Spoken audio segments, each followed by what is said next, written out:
calling the Tuesday, February 21st regular session of the board to order. Please rise for the Pledge of Allegiance.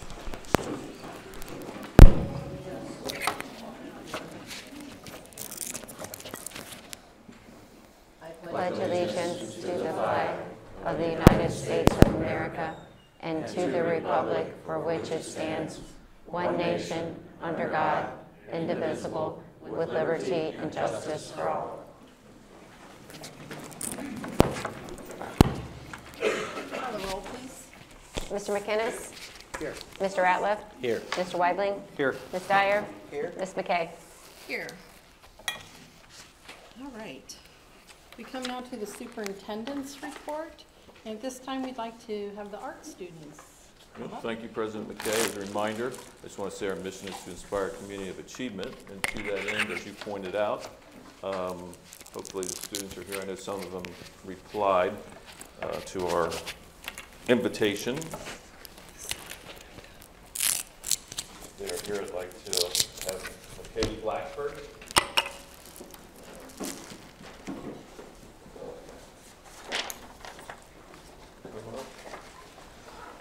She's back there, right there. Come on up. Yeah, come on up. Yeah, absolutely. I'm going to have you run up here first. Really embarrassing. Theo Meek.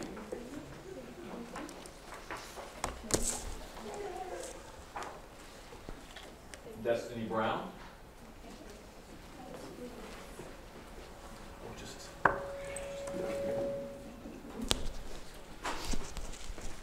Yolani Holden.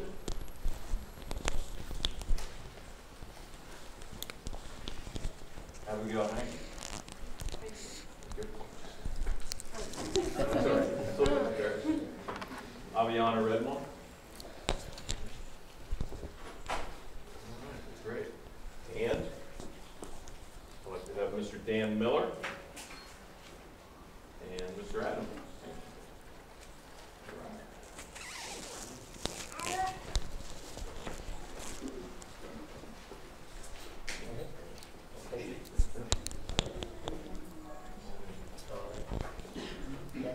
So we wanted to recognize these outstanding folks. You'll notice on each side of the wall here we have our mission statement, and they had sort of carte blanche to make it really reflective of kind of what they were feeling and what they felt it should look like. And so, working with their teachers, these art students came up with our mission over here, inspiring a community of achievement. You can kind of see how that group did it, what they were thinking. And then on this side over here.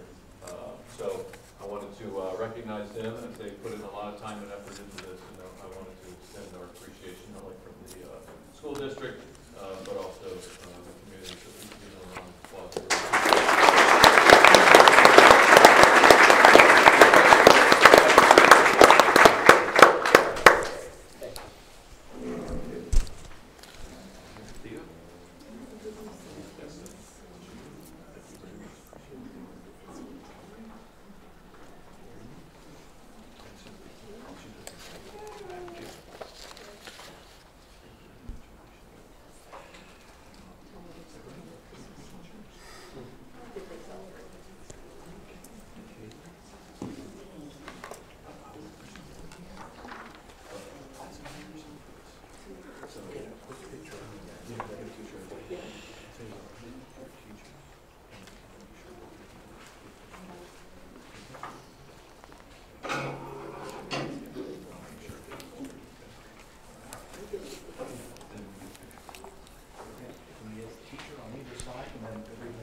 Why don't you just keep them?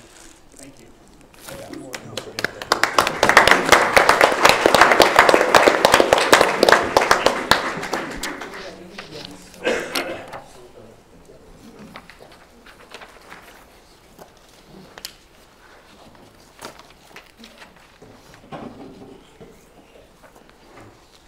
Other items, Steve? Yes.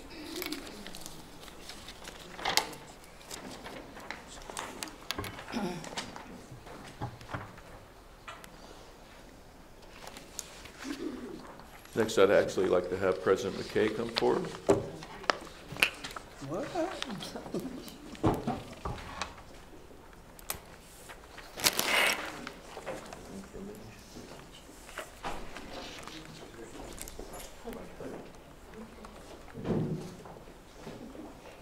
So I was sent an email from the last meeting to today that President McKay issued the 2023 OSBA Training Award.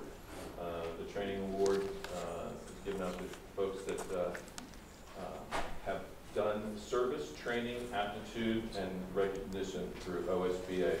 So I want to congratulate her on that accomplishment today.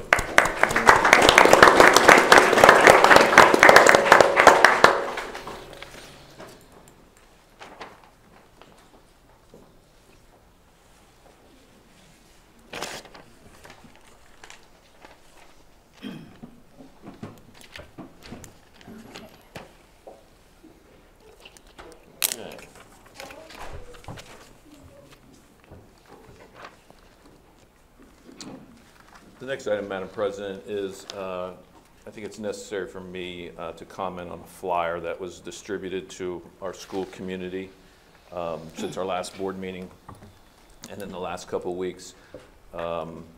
We did receive phone calls from the community members who first felt that it was on behalf of the Marion City Schools distributing the flyer, and they were a little upset by it.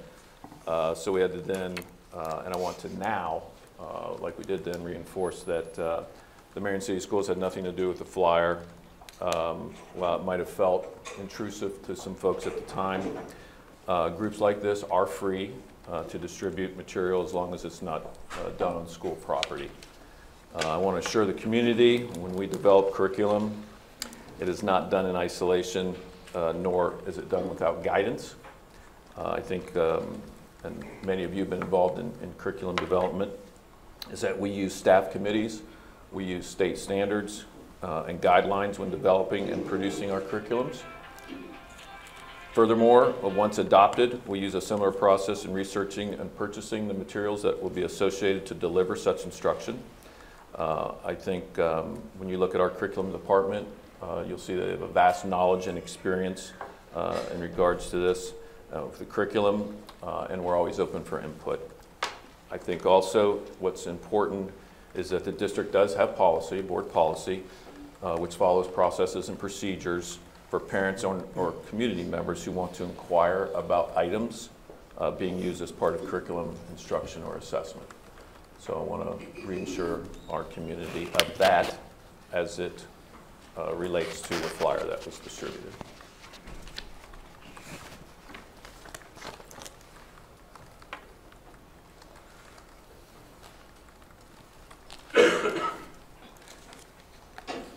Next is an item on our equity audit that has been going on.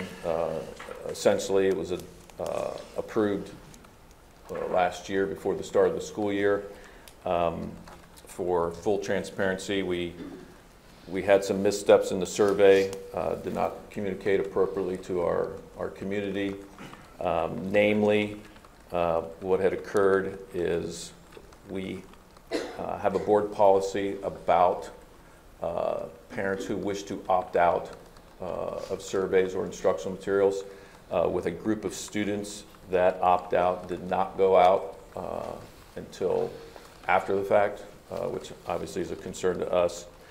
We also have a policy where within that same policy, parents actually have a right to review materials upon request of the district to review those before they go out. We went above and beyond in that we did not wait for parents, or we don't wait for parents to do that. We were going to send out that opt-out with the questions, which again, our policy states upon request. We did not do that, and the parents who did request to see it, we obviously met with those folks.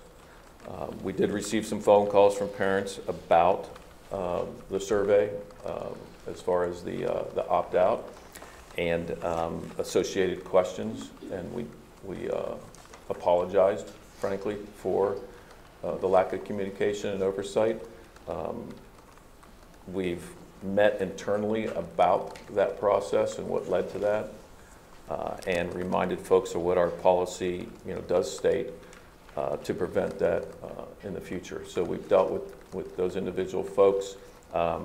We are currently also going to meet with the survey folks from Mosaic to talk about the next steps moving forward. We think we have some great anecdotal record on what the survey was going to ascertain, but we have to also then decide how we're going to move forward with groups that might not have taken the survey, if at all. So again, as superintendent, I should have done a much better job in looking at that process as it was unfolding. So that doesn't fall in anybody else's lap but my own. So I think with what we need to do internally to shore that process up, and then again work with the survey organizer to decide on our next steps. So I wanted to mention that publicly this evening. Is it my understanding that the survey has been paused until you go through what you just stated, that internally That is correct. with the survey group that was retained by the board? That's correct. So the survey was given to 6th and 9th. And so after we paused it, and again, kind of take a couple step backwards to see where we need to go. So no other group received the survey after that. So, correct. Is there a date yet for the meeting with Mosaic? No. Okay.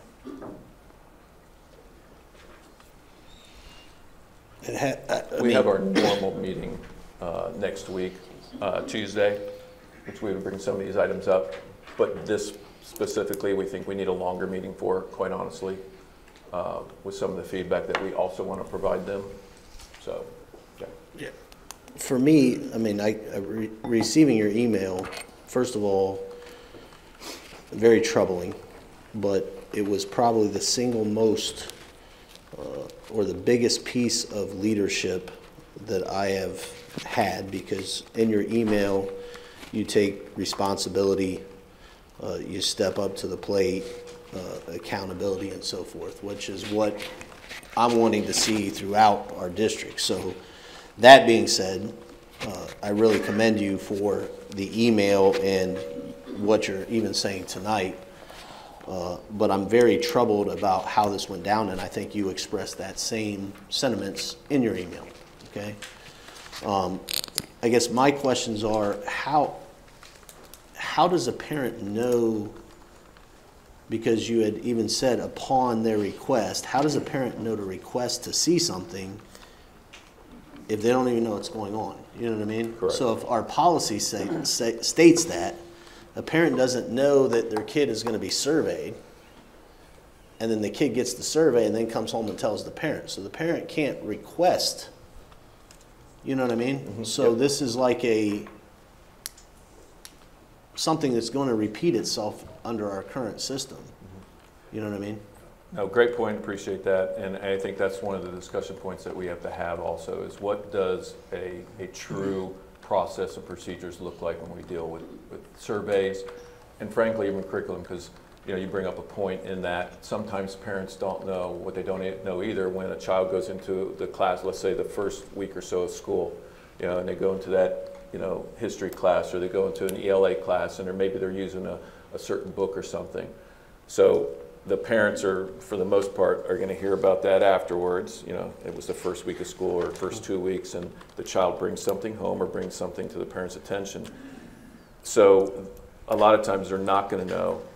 So I think for us to do some work up here is probably the better way to go. And to your point, I think part of what we misstep on, is the opt-out. I think if that would have been something that we sent out consistently and we would have done it here, that would have raised some questions also. Okay, why am I getting this opt-out and what's this about? We intended fully to send the questions with it, which we did with the second group until we stopped it. I think that would have then gotten parents to say, okay, wait a minute, let me find out what this is about. Why am I receiving this opt-out? So Correct. that needs to be more part of the process. When I don't know what vetting we did I mean, I'm very disgusted, quite frankly, about when I received copies of the surveys, the questions we're asking middle school students. I think, quite frankly, it's disgusting. And How do you know? for the first time, I think last time we had Mr. Bechtel, he spoke about his organization. It reflects his, in the flyer, and I'm probably one of the people that probably discredit them in my mind as they start talking about indoctrination and all this craziness. And for the first time, looking at that survey and the questions that we're asking middle schoolers, for the first time, I have to pause and say maybe they have some legitimate argument to what they're trying to bring forward, because there is no way that you can look at those questions and not think we are taking innocent kids in 6th grade, which my daughter's a 5th grader, and saying we're not planting seeds, and her coming to talk to me as a parent about sexuality and something. I talk to her all the time about race, and we're not treating anybody differently because of her skin color and so forth. We talk all the time about that. We do not talk all the time about gender and all this stuff that was in that survey that, I'm very disgusted at that survey that we're asking middle school students that. I don't know how that got to our middle school students, because quite frankly, I didn't see it.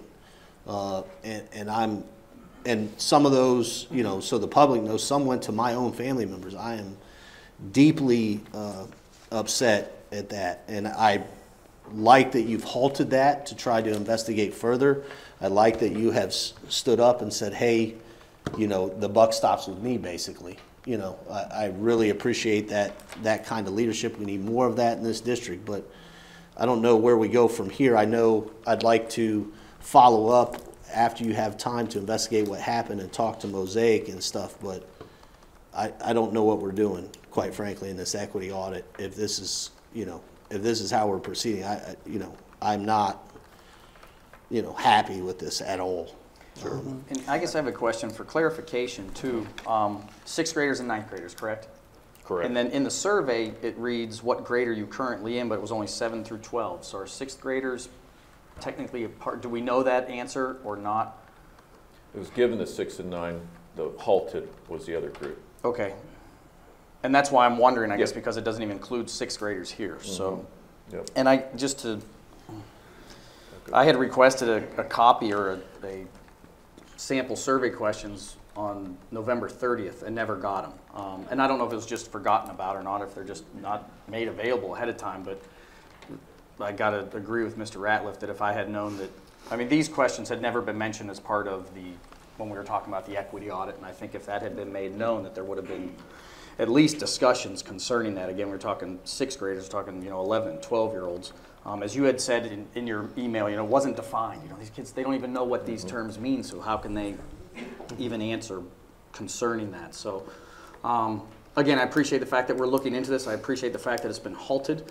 I do have other concerns. I didn't vote for this in the first place, but I do appreciate, again, that it's been halted, and we need to, as a board and a community, find out what we hope to gain from these. So.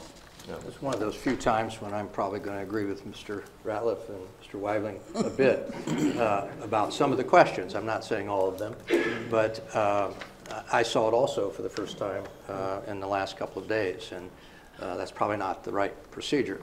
And my thought, and I don't know how the questions were developed, I don't know how they were vetted, but certainly I'd like to see around the table middle school teachers, administrators, high school teachers, administrators, along with our administration and yourself, and every question should be vetted very carefully for our students.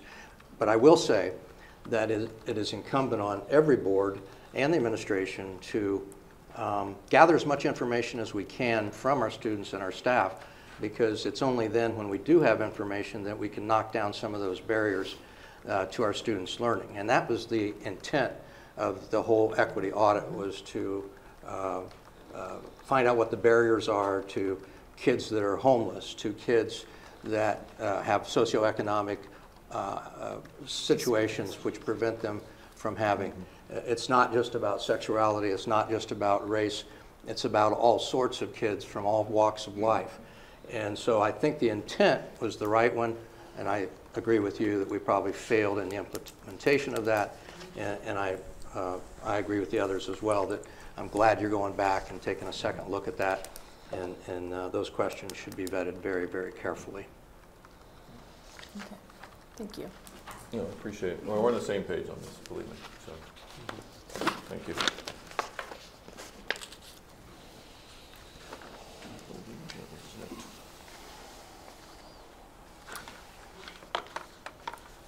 I also want to mention, just because I was in a meeting this afternoon, so a lot of this happened at the end of the day, so I apologize for not being there, but met yet again on busing. I know that's a popular topic right now. No one likes what's going on. We don't like it as staff. I know the community doesn't. I know it's put a burden on a lot of people, especially our students.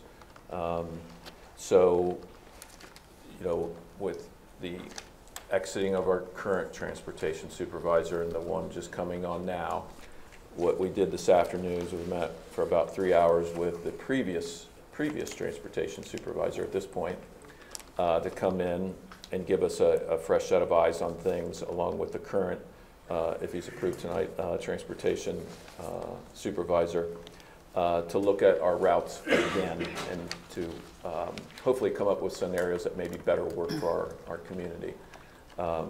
Some of this will also include a meeting with Marion Area Transit this Friday at 1 o'clock to talk about some possibilities there. I want to thank Mr. Ratliff for putting us in contact with some folks there. And again, they're not quite sure of everything we need. We're not sure of everything they can do. They're not even sure, but it's a first time ever meeting. So even if it's a relief, you know, with one specific thing, which could free up 1 or 2 buses for us, even that little bit would help. So we have another meeting scheduled for this Thursday to look at our own internal, what can we do with our current drivers, and then the other meeting on Friday to look at it, to see what we can do. Because again, we know it's not the ideal situation, it's less than ideal, and we need to do better. So we'll be doing that during the course of this week also. So. Can you just quickly on this busing issue, so the people that don't know, we're in charge of busing even to the Prep Academy, to St. Mary's and so forth, correct? Yes, thank you for bringing that up. Yes, so according to Ohio law, you know, all those people are taxpayers just like everyone else. So they get transportation that has to be similar to what all of our students are getting. So now we can do group stops with them, kind of like we're doing more now with our students, so the same level. However, there are some clauses in the law about pick-up and drop-off times maybe at their school. So there's a scenario where we could drop there a half hour earlier, pick up a half hour later after their dismissals or arrivals. That could play a part into us then being able to free up some of our folks, because even that half hour is huge for a transportation. So great point. We're required to transport to all those facilities, including our the Tri-River Career Center. And again, we want to make sure that we're doing everything we can, because you know they're Marion kids also, but we also have to use those things like this possible 30-minute before and after to leverage anything we can do to help the greater whole. So yeah, so anybody who's either watching or in the audience, so we are down drivers. Yes. Right? And we have to transport all these other students, correct? Yes. And then, and I know that we get, as a board, we get updates weekly about the meetings. This is being brought up all the time. I mean, like at a lot of your meetings. Every day. Okay. So we're in these, I guess, meetings trying to figure out how we can do it, but we are short staff. Yes, I mean, so we need somebody with a CDL for people watching at home. Yep. Anybody that has a CDL, we need them to step up and help us maybe to just the end of the year if we can. Absolutely. Right? Yeah, what was it, astounding is the right word, but the former transportation director, when we were talking to him today, there were 24 drivers when he was here, and he said, we thought we were barely getting by then. And so when we told him we were down to what we had, he's shaking his head. He goes, man, that's rough. Well, and I think I know I talked to you today about, when you drive around Marion, you'll see buses outside of churches, and they're not running during the week. And maybe we can do something with those churches. They would probably have a bus driver with a CDL driving those former school buses, and maybe we could, entice them to help us. Also, I want to say too, Ohio is one of the few, not every state buses students to charters and private schools. Ohio is one of those states that is required by state law to do this. So that's not a helpful thing for us right now.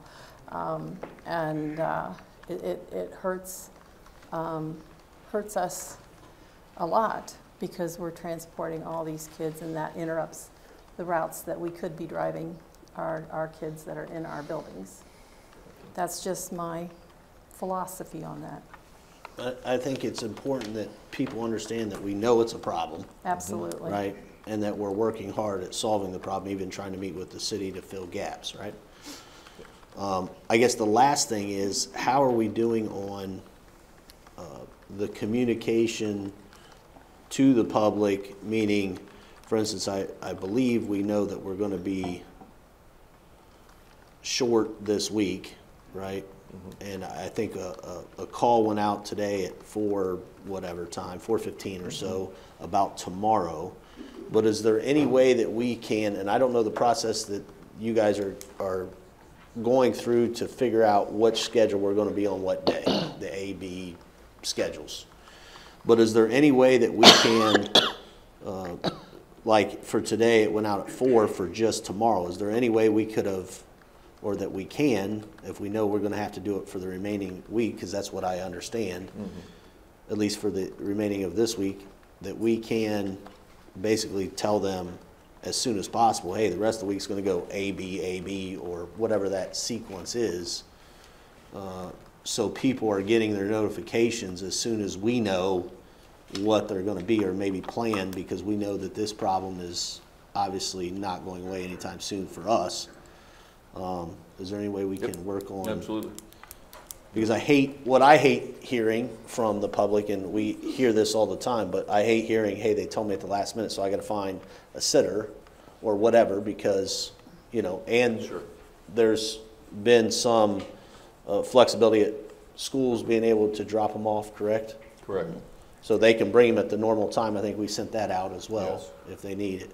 But I'm asking if we can possibly do one call at the beginning of the week, Correct. maybe reminders, but one call so people know what the week schedule is going to be, versus telling me today, then tomorrow I got another 15 hours till I got to figure it out, then the next, you know what I mean? Yep. Because some of these parents are obviously trying to plan as to our difficulties, so hopefully we can communicate that, I guess, sooner rather than later, because we kind I'm of sure know. principals are saying this. I mean, I'm pretty sure we're not just depending on the one call as a form of communication. I'm pretty sure teachers in the classroom and principals are saying, my grandson came home today and he already knew what was going on. So I'm pretty sure that the one call is not the only form of communication that we're using, that we know repetition and saying it over and over again kind of drives that But, home. So. yeah, no, I appreciate that. That's Yeah. not my point. My point is like, yes, we told them today for what's tomorrow. Right. I'm asking for Yes. the whole entire Yep. week, Sure. so Yeah. they know, hey, Yeah. it's going to be AB or Right. AAB I gotcha. or whatever. I So, And we could do that. probably encourage some carpooling with, trusted friends. If you have enough seatbelts in your car, your kids could get there on time, maybe. I don't know, just a thought. Walking, that's another good option. For And some, we're utilizing for some of socials, us. right, our socials, our social media. Oh, it's you everywhere. know. Well, and the other, I guess the other thing is we have to get certain students to other places other than our, right? Right. Like we have schools that go, like some kids that have needs that go to That is correct. down to Columbus. We got some children going, I guess, to Bucyrus or something, right? A lot of So- variables when you get down to it that sometimes take an entire bus and a driver in certain situations. Now, we do have some vans that help out, and I know some districts are exploring, you know, even getting more of those. Tri-Rivers bought a couple of Suburbans to transport folks because it was less than the van and they didn't have to have the same requirements as a van. So Yeah, I we would mean- have that now, getting different information. Yeah, I mean, we have the ability to look into, obviously, potentially freeing up the driver who has a CDL that has to run to Columbus with a few kids Right. and maybe transport them with another staff member that has just a Right. regular license versus this needed Exactly. CDL to free it up, right? Yep. Okay, Yeah. We just talked about that scenario at the end of the day today. yeah, Awesome. okay. And I'm pretty sure when athletics, did our basketball team get away today? And was that okay for tournaments? 'Cause I I'm was pretty there sure at the we- end of the day of transportation, but I don't remember being Okay. discussed. It wasn't brought to me, I'll put it that way. Okay, well, We're going to start yearning for the day when Marion City Schools only had one bus. It's been a long time ago. All right. Is that all, Steve? That concludes my report. Thank you. Yes, the CRA. Mr. Langeza. Thank you.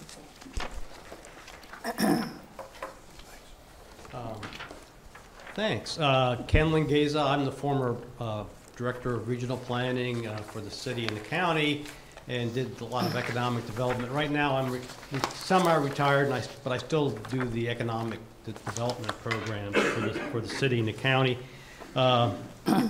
If you would just, since I haven't been to a meeting for a while, maybe I can just talk 30 seconds to a minute just on the tax abatement in general. That'd be a good idea. 30 years ago, we were trying to attract industry into the city and the county, and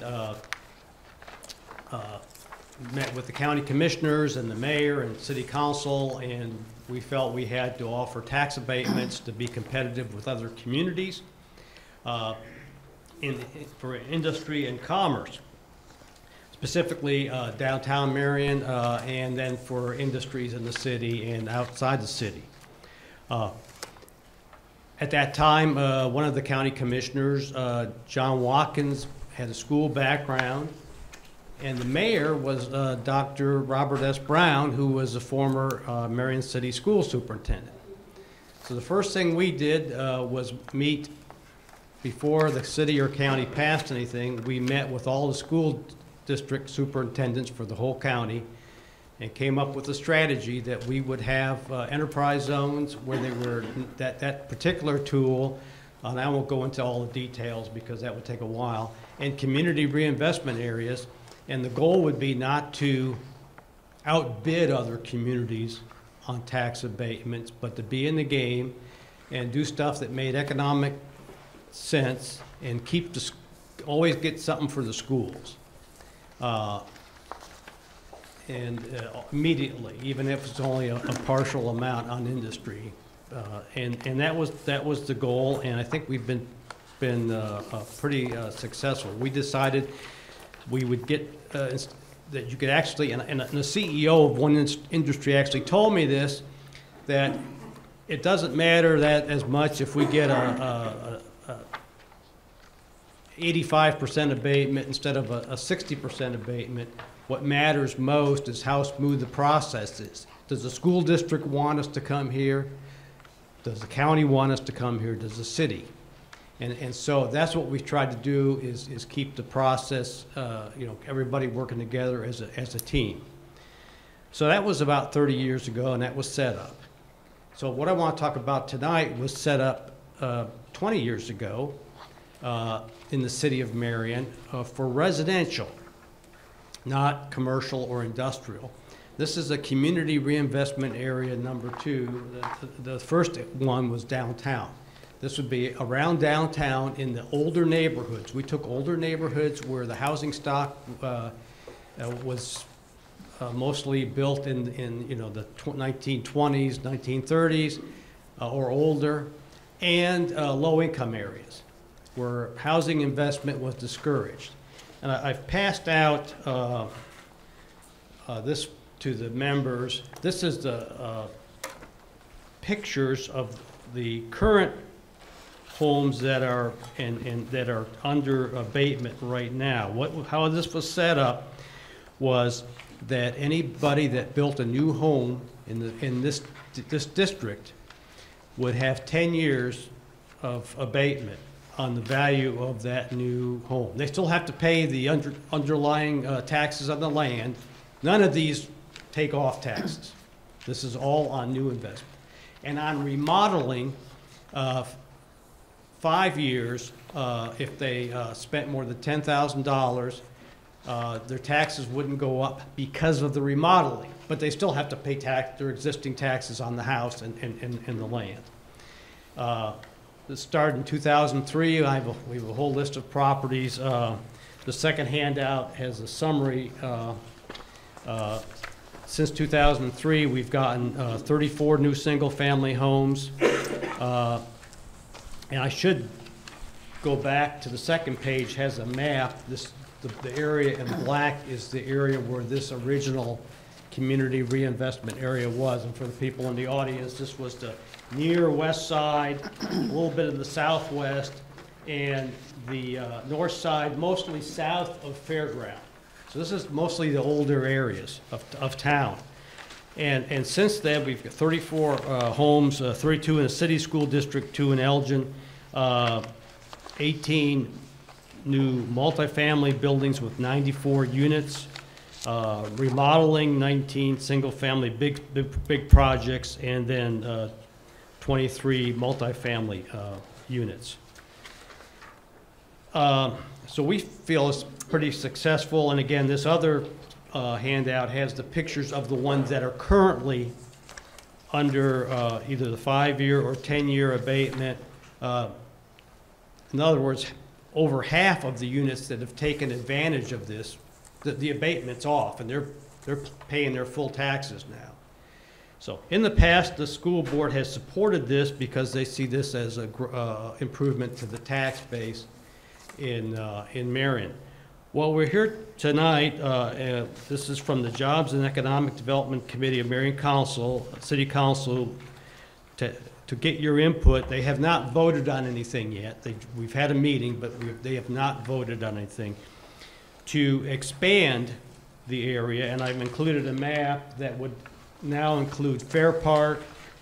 It would include the rest of the southwest section of the city, the whole southwest section of the city, and a little bit more of the east side, mostly north of Mount Vernon, a little bit of an area south of Mount Vernon, but mostly north of Mount Vernon. It would not include the southeast section of the city. And would not include the dual rail industrial park. There's no need for that. So that is the proposal, and then also look at, instead of just a 5-year abatement on remodeling, a 10-year abatement on remodeling.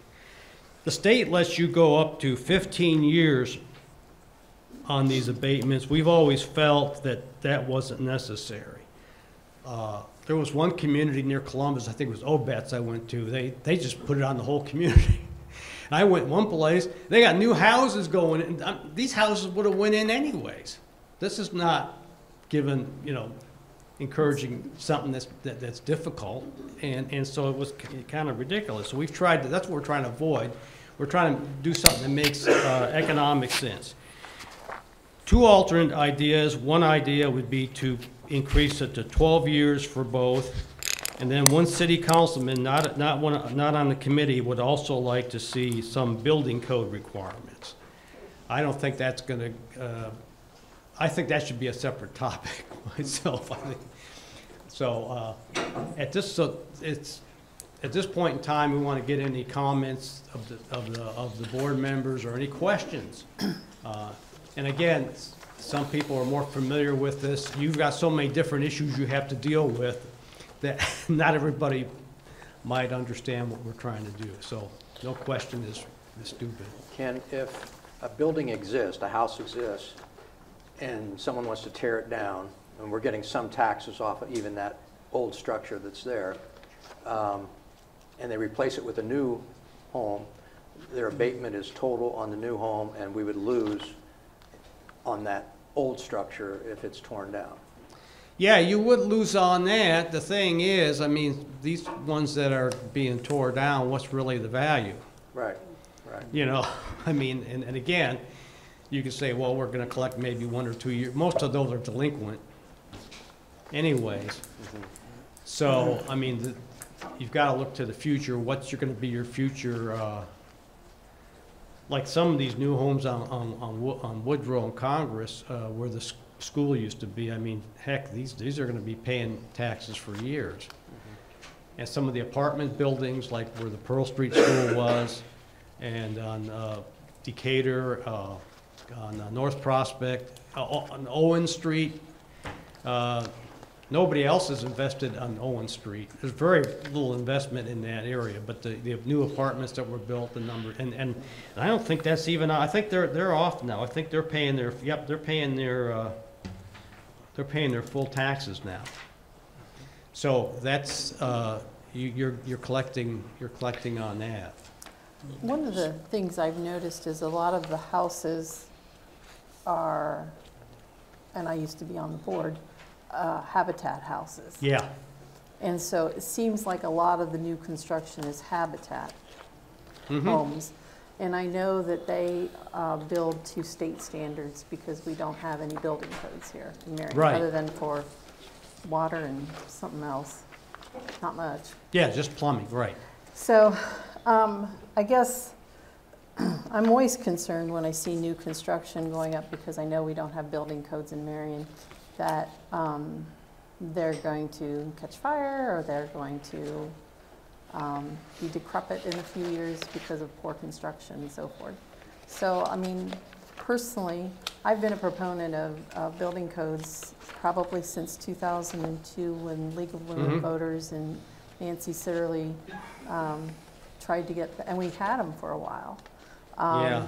We can argue about how well it was done the first time around, but so for me, I worry about homes that are being built that aren't being built to code, and then something happens to families in those homes that are not built to any kind of standard, and then I will personally not be happy. I will be very upset if something happened to those families.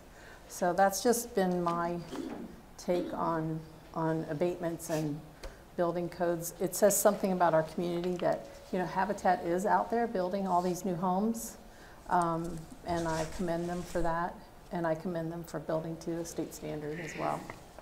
That's just my 2 cents. One of the Habitat employees, Christy Neff, has suggested that they're going to hire a private building code inspector for their units, and if that works, suggesting that then City Council require that for these new homes that are built.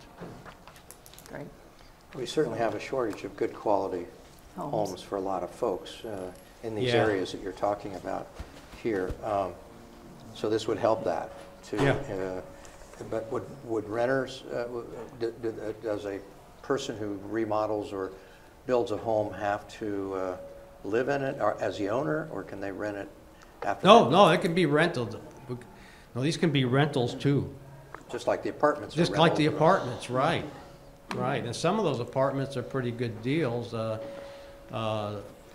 where, you know, they include all the utilities. So you have some people moving in there that have had a hard time paying bills, and they just pay one bill and their utilities and even and the basic cables provided. So, and they're a lot better than some of our older homes we've got. So if I'm understanding what you're asking, you're trying to see our consensus on, for instance, in the first property you gave us on this sheet right here, it's 206 Alany. Right. So if an investor or a homeowner comes in at 206 Alany and the collection of taxes is for $10,000 on that property, that owner would still be paying on $10,000 for 10 years? Is that what you're saying? You mean if the value of the land is 10,000? Whatever. Yeah. Are they only paying the value of the land? Yep, or only paying, since that's a new house, they'd only pay on the Okay. value of the land for 10 years. Correct. That's the way it is right now. If it's an existing house and they put on a $5,000 room addition, this would just be freeze it on a $5,000 room addition. Yeah, I'm trying to understand what you're asking us, because obviously if it's a vacant lot, they're paying on the land. Okay? Yeah. They come put a new structure, it increases the property value to, let's say, 100,000. Yeah, yeah. Okay? They're only going to pay on the land because they have the abatement Right, for 10 for years. 10 years. Okay. If we're talking about remodels, okay? Yeah. And they're paying tax at $50,000, let's say. Yeah. They put in the necessary $5,000 or $10,000 and it raises it to $100,000. Yeah. Are they paying tax on only the 50 The or first just 50, yep. They the keep first paying. 50, right? They're still paying on the first 50. It does not lower, right. Okay. It does not count the improvement value that the auditor would assess you. Is that It correct? delays it for 5 years, and we're suggesting maybe 10. delay it for 10. Okay. And keep in mind, you know, you could spend $100,000 in your house on gold faucets and marble Correct. floors, and the auditor is really not going to pick that up unless Correct. you ask him to come in. Yes. And so But- this is mostly stuff on the outside, like new, you know, big room additions, siding, it's things that really raise the value of the house. So what you're saying is the city of Marion has saw some growth, meaning someone coming in, purchasing a lot, putting a new structure on it, Right. and still only having to pay for the lot for 10 Yeah. years. Okay.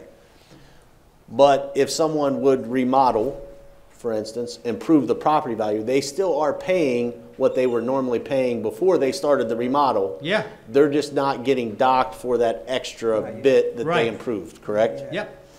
Okay. So, and if we, so what does this mean for the district if, like, you know, Mr. Ratliff was saying, does that defer, because my decision will be based on how much the district will lose during those 5 years or whatever. And Yeah, let me get to that. So I Yeah. think, I thought what you were you're done, I'm saying, sorry. yeah, no, you're fine. I think what you're saying is, for us,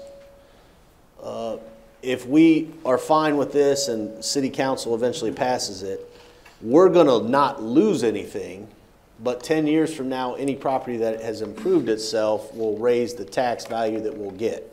Yeah. well, no, we will lose. Well, for 5 no, years.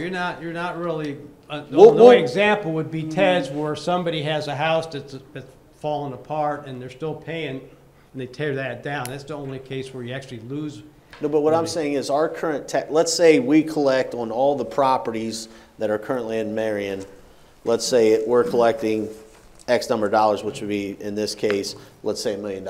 We would still collect the million, just not the improved value that they're now at 5 million, right? For Yeah, a it's number of just- years. It's just the improved value. The improved value, That's it. okay. But the thought is, to Mrs. Dyer's point, is if you don't have an incentive to build that new home or that new apartment building, it may not get built at all. And we Yeah. then don't have the future of that improved tax base. Right, so the trick is, what neighborhoods do we really need to have this in to encourage this? And so the biggest part here is to actually expand geographically to include some of those areas like the rest of southwest Marion, include Fair Park, and a little bit more of the Middle East part of town, because areas where housing investment has been discouraged. Because if you do it in the whole town, I mean, you know, the house, well, this is not cities, it's in the city, but it's not city school district, like the reserve. Those houses are gonna come anyways. I mean, so then you actually would be losing something. Yeah. That's unpleasant. But our tax base will be status quo. And if they improve, our tax base is gonna be status quo, but in the future, it's going to elevate. Right, and we've Because got we're a whole bunch encouraging- of, Yes, because we're encouraging building and remodeling, is Well, what if you're the telling us. building's built to, if it's a strong building that's built. I mean, Right. if it's schlocky, Yeah, but I you mean, know, the you- pictures he's providing, I'm just ain't, saying. none of these are, But let's I mean, say remotely. they put a renter in, and the renter doesn't take care of the home. so, Then the home yeah. starts looking like not very good. And so then the value of the home is gonna go down. It won't go up. Right, so each year, we have a committee, Community Reinvestment Housing Council, and the school officials are invited, and they meet each year, and we take pictures, and they can cancel an abatement if the property is not kept up. Good. So, that is the key, that's a good question, because that's a good point. So the proposed expansion is due to the fact that you have seen a benefit from where we were 15, 20 years ago. Yeah. If we look at this in a long-term perspective, we will, again, as you said, the increases would be simply delayed, not canceled. Right. Okay. And if we expand this to the parts of the city that actually need it, we could see even more benefits that we've already seen in the last 15, 20 years. And, yeah, To some. and these are the ones that are currently getting, and some of Yes. these are about to come off, but I could pass out another set of pictures of the ones from 2003 to 2013 that are already off, and you're getting the full Do benefit. we know how much this has cost the district over the years? I mean, Well, again, my thing is Could be, It shouldn't Mr. cost the Ratliff district pointed out, anything. it's not really Okay. costing anything. okay. We're just maintaining a status Yeah, quo for yeah. a period of time. Yeah, For instance, let's say we had a lot, nothing is on it, we're getting paid, the tax is the lot, whatever we'd have got out of the lot. Right. Someone improves it 10 years from now and the building's now worth 250,000, now we're getting the taxes, right? yeah. That's what you're, Okay. okay. And I like When the, do- whoops, go ahead. When do we need to make a decision for you?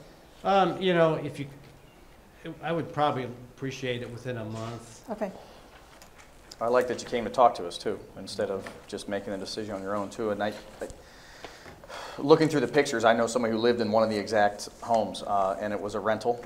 He has since moved out, and he loved the people who built it and owned it and ran it, and they've already filled it again too. So, but I also like the fact that we can, an abatement can be canceled too, if they're not holding up their end of the bargain. So. Yeah. In the pictures you provided, some are remodels and some are brand new. Yeah, we should have probably stated which ones are which. Yeah, I mean, some of them are some of them really I good think is pretty remodels, at obvious. least on the outside, It yeah. looks like they Yeah. were, you know, it's the style. And I know one of them used a local, it was students who did the concrete. I think it was from Tri-Rivers for one of them too, so Yeah, appreciate that. so, well, thanks, and I just, anytime, because, like this, for example, the school board helped a lot in development of the dual rail industrial park. The southern half of that, the city of Marion, the northern half, Ridgedale, and so we had to pull a lot of strings to get Kellogg Parkway financed, Marion Williamsport Road, and then you had factories built, and then one, Marion Industries, was actually in two different school districts, and they just changed owners, so. But, well, thanks a lot. Thank Thank you. you. for Thank coming. you. Thank you. Can we know when the meetings are so that some of us. Well, I'm gonna recommend that council wait until you get back to me after your next Okay. meeting. Okay, Appreciate that. thank you. Mhm. Okay. All right. We'll go now to the Assistant Superintendent's report. Thanks, Ken. Good evening, President McKay and to all the board members. We're going to take a little bit of time today, as I know there are several initiatives that we're working on. This is our middle of the year update. As you may or may not know, we provide assessments in the middle of the year, and so that testing window just finished up at the end of January. So for those in the audience that do not know, Marion City Schools has 4 pillars, which we consider to be our goals that we work towards. And those are the leadership pillar. Those are where we focus on our staff turnover and also looking at our students who are open enrolled both here and outside of our district. We also have a learning pillar or goal, and so we're focusing on improving not just what's on our local report card, but also just improving learning overall, specifically focused on both academic and social emotional, because we know our students come to us, they need to understand their academics, but there's also these life skills that our students need to understand. So within that, we also have a focus on trying to reduce the number of discipline days that we have our students out of school. Those include expulsions, in-school suspensions, and suspensions that we are monitoring. Our third pillar is literacy, and again, obviously literacy is important in all of our areas, so we do have a focus on this. Our stated goal is that all of our students will meet those achievement and growth marks. And last but not least is legacy, and this goal focuses on our goals to make sure that our students are prepared for college, career, workforce, military readiness.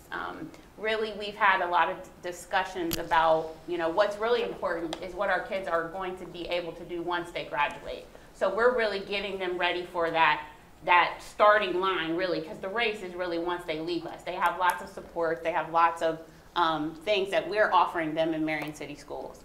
So tonight, we are going to have several of our team members come and just kind of give an update of where we are in the middle of the year. We have attempted to create this presentation to include both quantitative, so data, numbers, you will see some, and then we're also going to follow it up with what that actually looks like in practice. So we also will offer that if any of you need further understanding of some of the numbers that we put up, we're going to give just a high-level overview tonight, but we do think it's important for us to not only monitor where we are throughout the year, but also report publicly so that we are held accountable for those goals that we're working towards. And then we will assess again at the end of the year and determine whether or not we need to tweak any of these leadership or pillars. So we're going to start off with our Director of Personnel and Operations. She's going to give us an update on our leadership pillar. So I first wanted to start off by saying where we were at the end of the last year. We had an 80% loyalty rate with our certified staff, so that means 80% of our teachers or teachers' aides stayed with us from the previous year to this current school year. 92% of our classified staff, we retained them. So looking forward to next year, we sent out a survey to the staff asking them what are their intentions at this point, what do you think you're going to be doing, and 94% of those that responded to the survey indicated that their desire to stay was with Marion City Schools. So looking forward, we've already registered for 10 university career fairs, and that's in conjunction with an administrative team, other principals and administrators that have signed up to go out and try to recruit new members. And also, we're looking to host 1 to 2 homegrown job fairs with our student teachers that have been with us in the past this current school year, and also trying to reach out for our classified staff, more bus drivers, more classroom aides, more custodians, secretaries, all those things. We want to have that in-house. And then thinking about our Prexy Pride and making sure that people understand this is the place to be. We have 48% of our teachers and 51% of our administrators actually live in Marion City or in the close surrounding Marion County. 64% of our teachers and admin have a master's degree or higher. So I think those are some bullets that we can emphasize that we're doing the work here at Marion City Schools. We have quality people and quality systems in place. In addition to that, things that we're taking into consideration for that staff retention include things like onboarding and orientation, paying attention to our new teachers and what things can we offer them and instruct them about. Increasing the number or style of feedback or the ways that we get our staff to cooperate in our planning processes. For example, the calendar process, or looking for the new transportation supervisor. I went to the bus garage, asked all the drivers to come in, and the then supervisors say, what do we need? What are we looking for? What do you want to see out of this position? So just kind of being transparent and communicative with what we want and what we desire for our future. And that's where we're at right now. Thank you. All right, the next slide, we don't really have anything to go along with practice. It's just pure data around our open enrollment. I will explain, open enrollment is where we have students either that are living in Marion City School District and they are choosing to go to other school districts. So you see there the number of students that we have that are going out for a total of 826 students. But then we also accept students from other school districts. So our open enroll students that are choosing to come to Marion City Schools from other districts are 326. So again, we'll continue to monitor that, but our goal will be that, you know, we will have a lot of our students who are opting to enroll out. We will want them to stay here with us in Marion City. And again, we will share this with you. We'll share the slide deck with you too, so you'll have the numbers. So I see you taking those notes. Next, I'm going to ask Greg Menzie to come up. He's our data and accountability supervisor. He's going to just provide some data to you around our iReady assessment that we use and our NWEA. And those are really progress monitoring tools. So we administer this the beginning of the year, the middle of the year, the end of the year, and it gives our teachers just a check-in about where our students are, and it should guide their instruction. It lets us know what areas students are doing well in and what areas they still may have gaps in. So Greg is just going to give us an overview. Again, this is really not a grade that we give a student. It really is supposed to be used to inform instruction. And Greg will give us an overview of our reading data. So you can see that the top is the achievement and the bottom is the growth. So each time one of these benchmarks is given, it breaks it down into how they did achievement-wise, so whether they were above grade level, on grade level, below grade level, and it also diagnoses their, or gives an idea of how much growth they have made over the year. Okay, so you can see based on the achievement, obviously the achievement is not where we would like to see it, but in order for the achievement to get up to where we want it, we have to grow our students. Okay, and if we don't grow our students really more than what is expected of them a year, then we'll never raise that achievement to where we really want it. Okay, so that's why I broke it down for the growth on median typical and median stretch growth. So the median that's the exact middle student and how much growth they have made of their expected end of the year growth. Okay, so typical is the expected growth by the end of the year. So you can see like in second grade, that exact middle student in second grade across the district in reading is at 72% of their expected end of the year growth. And the median expectation for end of the year is 100 statistically. Okay, so we're in 4 of those grade levels, you can see that we're above 70. So that's a good percentage there. And speaking of kindergarten and first, a lot of times in those lower grade levels, they make huge gains in the second half of the year as well. So, and then the median stretch growth, iReady breaks it down into typical and stretch. So what the stretch growth is if they meet that stretch growth, that means they're getting closer to where they should be. And that's a goal that we really want in order to get that achievement to where we would like it to be. And that's why we look at the stretch growth. Okay, so that is elementary. If you go to it's the same data set for middle school. This is the first year we've had iReady at the middle school. They used to use NWEA. We have iReady in reading and math this year.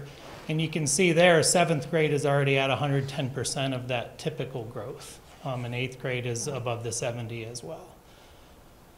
And the next one. The high school, we still use NWEA for reading in the high school in their English classes.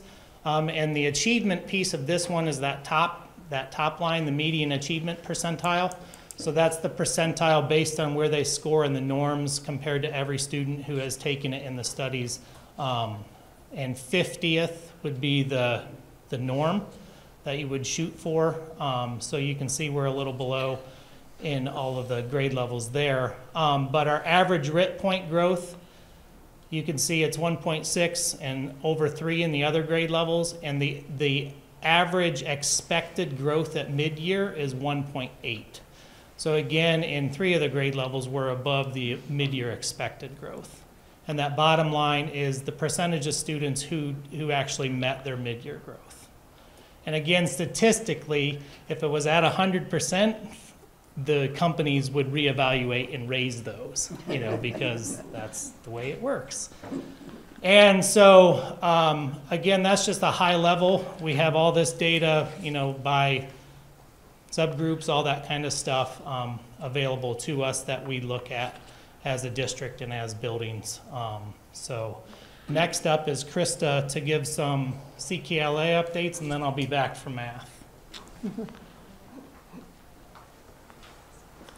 Good evening, everybody. So just some updates for literacy. So with CKLA, at the beginning of the year, we provided a guideline document for all staff members. Within that document, it lays out some expectations, routines that should be evident if somebody walked into the classroom, and it also includes a process for any material that teachers may believe may be sensitive to some students. We received input from principals, coaches, and teachers who piloted CKLA last year before handing this out to staff to make sure that we had all of our bases covered there. This year so far in CKLA, we've been able to provide a lot of professional development for our teachers. They had 6 hours of initial training at the beginning of the year. They had an additional 3 hours of enhancing planning and practice. They had 3-hour training on writing. We have coaching days for each building based on their specific needs, and those are all principals scheduled those for March. We're also going to be using some coaching from Amplify for our principals and literacy coaches to better support our teachers. We also have initial training for new teachers planned for the next 4 years. So anybody new coming into the district will have that same initial support that our teachers this year had. We also have some check-ins scheduled to help plan for support for our next school year. So looking at things that went well so that we can continue to do that. Also looking for areas where we may just need to provide some extra support with other coaching days. We have more coaching days that we can schedule next year, and also where our literacy coaches and principals can support our students too, or our teachers as well. So with dyslexia legislation, and this came through House Bill, I believe it's 436, one of the things that it talks about is that we need to have professional development for all of our teachers starting next school year for anybody who instructs students in kindergarten and first grade. The following school year, it's for anybody who instructs students in second and third grade. And after that, anybody who instructs any intervention specialists in grades 4 through 12. So letters training is on the approved list from the Ohio Department of Education. So since a lot of our teachers have already gone through that, we're just going to continue with that. So the last 3 summers, we have offered training to our teachers. They can get paid for it, and we're going to continue that this summer too, with the plans of having all of our K-1 teachers meeting that component of within dyslexia legislation, so we're in compliance with that. Some good news that we just received, so with our CLSD grants, they reached out to us about some additional monies we could apply for. So in middle school, we requested and we were just approved for almost $31,000 in additional monies.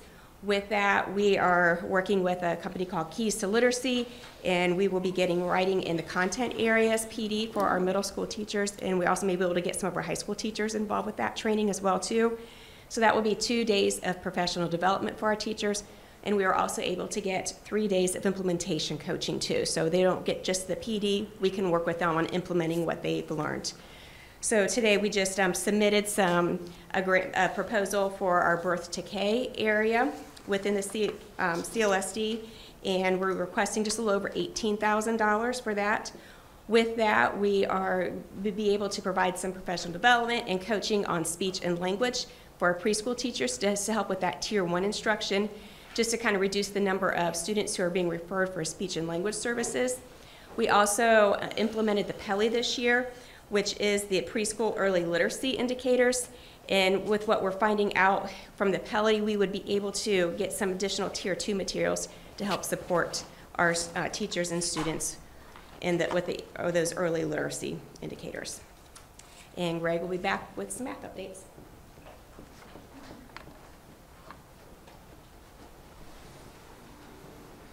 Yeah, so math would fit under the overall learning pillar with our report card. So we just want you to know we do focus on math as well. It's not all just literacy. So you can see on this one that the median typical growth for math is lower than for reading. And in a webinar I was in with iReady recently, in a phone call with them, they actually said that that's expected through all of their data as well. So it's not a big shock that the math is lower for our median typical in the middle of the year than it is for reading. But you can see here that first grade is actually higher and kindergarten is at the same. So that's actually good based on what the data would normally look like. And then for middle school, you can see that again, 7th grade is above 100%, and 6th and 8th grade are both higher than what their reading was. And so that's some good data for the math teams there at the middle school with their middle of the year data.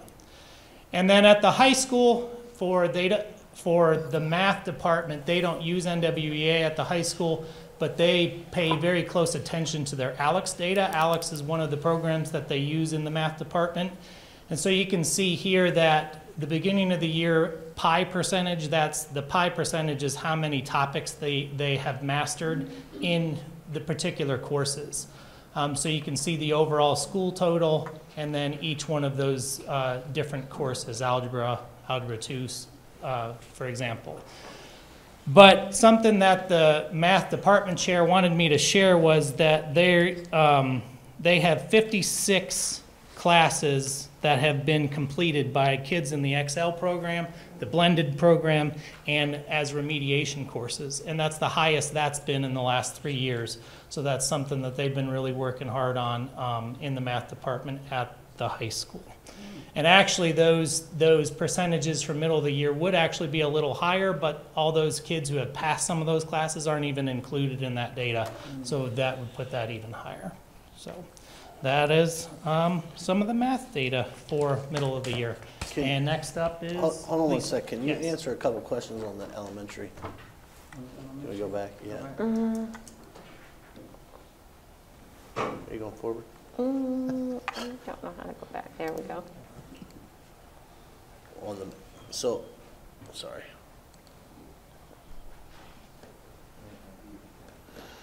You interrupted the flow here. There you go. So I understand you're talking about growth, but if we're talking about the top numbers, those are achievements, right? Right. So we have 7%, if I'm looking at this right, 7% of our kids in the Marion City Schools in the first grade are at mid or above on math scores? For the middle of the year assessment, yes. And then 5% for our second graders are mid or above? So you're telling me that 72% of our first graders are 1 grade below where they should be in math? Correct. Based on And the that middle of the another year. 8% is 2 grades below. So we have 80% of our kids in the first grade in the Marion City Schools are 1 or 2 grade levels below in math achievement? Right. And that's why in order to get the achievement up where we need it to be, we really need to look at how much they are growing, look at the data to see what it is that they're deficient in. I understand we got to look. I understand we got to look at growth because we can't go any further down. Right. You know what I mean? We're at 7 Right. and 5%. So I understand that is the problem. It's very alarming with the numbers. And if we go to reading, I think we had less than a third of our first graders, or more than a third of our first graders are 1 or 2 levels behind in reading. Correct? Correct. Okay.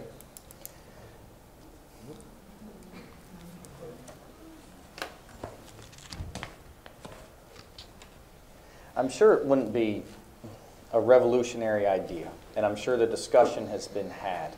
And one of the things I like with math in terms of the 1 grade below level that Mr. Ratliff just referred to, that it decreases as the more time they spend within Marion City Schools, it decreases.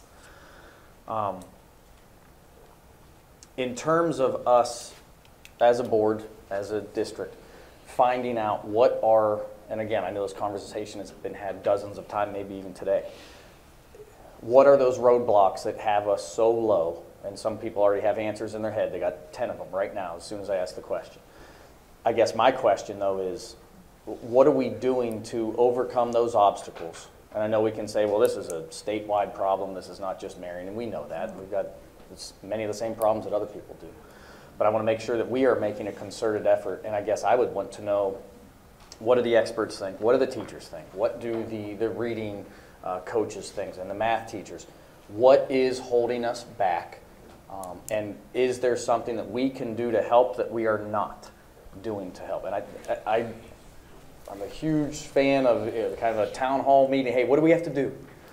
So if there are teachers out there right now, if there are specialists out there right now, Greg, if you have ideas, and again, we don't have to do it right now, but as a community, what are those roadblocks? You know, and are we doing everything we can? Are we hamstrung in certain ways that's preventing us? Because that's not good enough, and we all know that. And our kids can do better, and obviously some coming to the table with more disadvantages than others. And how do we overcome those disadvantages? And that's something. Yeah, achievement is obviously a concern. Yes. At achievement level. But again, growth and again. Right. Yeah, but we have to address those initial concerns more so perhaps than we already are, and put our heads together and figure out what's working, what isn't. Is there something we're not trying to do? And again, I know it's happening, but if we can help make a concerted effort from the board as well. And that's why with some of the data, you know, this is district level, so we break it down by building level, that kind of stuff too, so then we can look at and make best some practices comparisons and all that. that. Yes, okay. Correct. So have we ever thought of utilizing the same type of format that we do in reading? Because we have math coaches and those type things. I mean, reading coaches. Have we ever thought that we might benefit from utilizing those same type of resources in the math area, or no? Like. Well, that's been discussions that we've had. We did used to have math coaches, so, but looking at ways that we can help with that is what our team's looking at, the resources and how to allocate those resources to help our students. I know that would probably drive teachers, you know, like, because they'll have a group for reading and coaching and then math, and it looks like our whole attention is going to be focused on reading and math, and the other content areas might suffer. But if we look at the data, you know, it's kind of scary. And I know we're like midway. When is the next testing cycle? It'll be in May. In May. Yeah, the end of the year. Greg, I've been looking at these numbers for a long time, the data. Does the data tell us that the longer a student stays with us at Marion City Schools, from the time they enter until they graduate, the numbers improve from a data standpoint? Well, a lot depends on the student. You know, I can't specifically say yes as an overall, because you have to look at all the different factors when it comes to students and how they go through, because a student may go to 4 elementary schools in their elementary school career and then finish their whole career with us, but they went through 4 elementary schools. You know, so there's a lot of different variables that come with that. So. Okay. A few years ago, I saw a report on ODE's website, and it looked at college entry. And so it looked at how many of the percent of students that had to have remediated courses in college. And I haven't seen that report because I haven't looked for it in a while.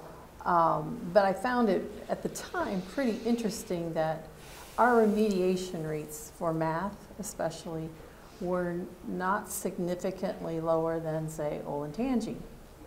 And so those are some of the things that I look at as well. I mean, and does Alex software, as somebody who works at a college, my students don't typically really like Alex.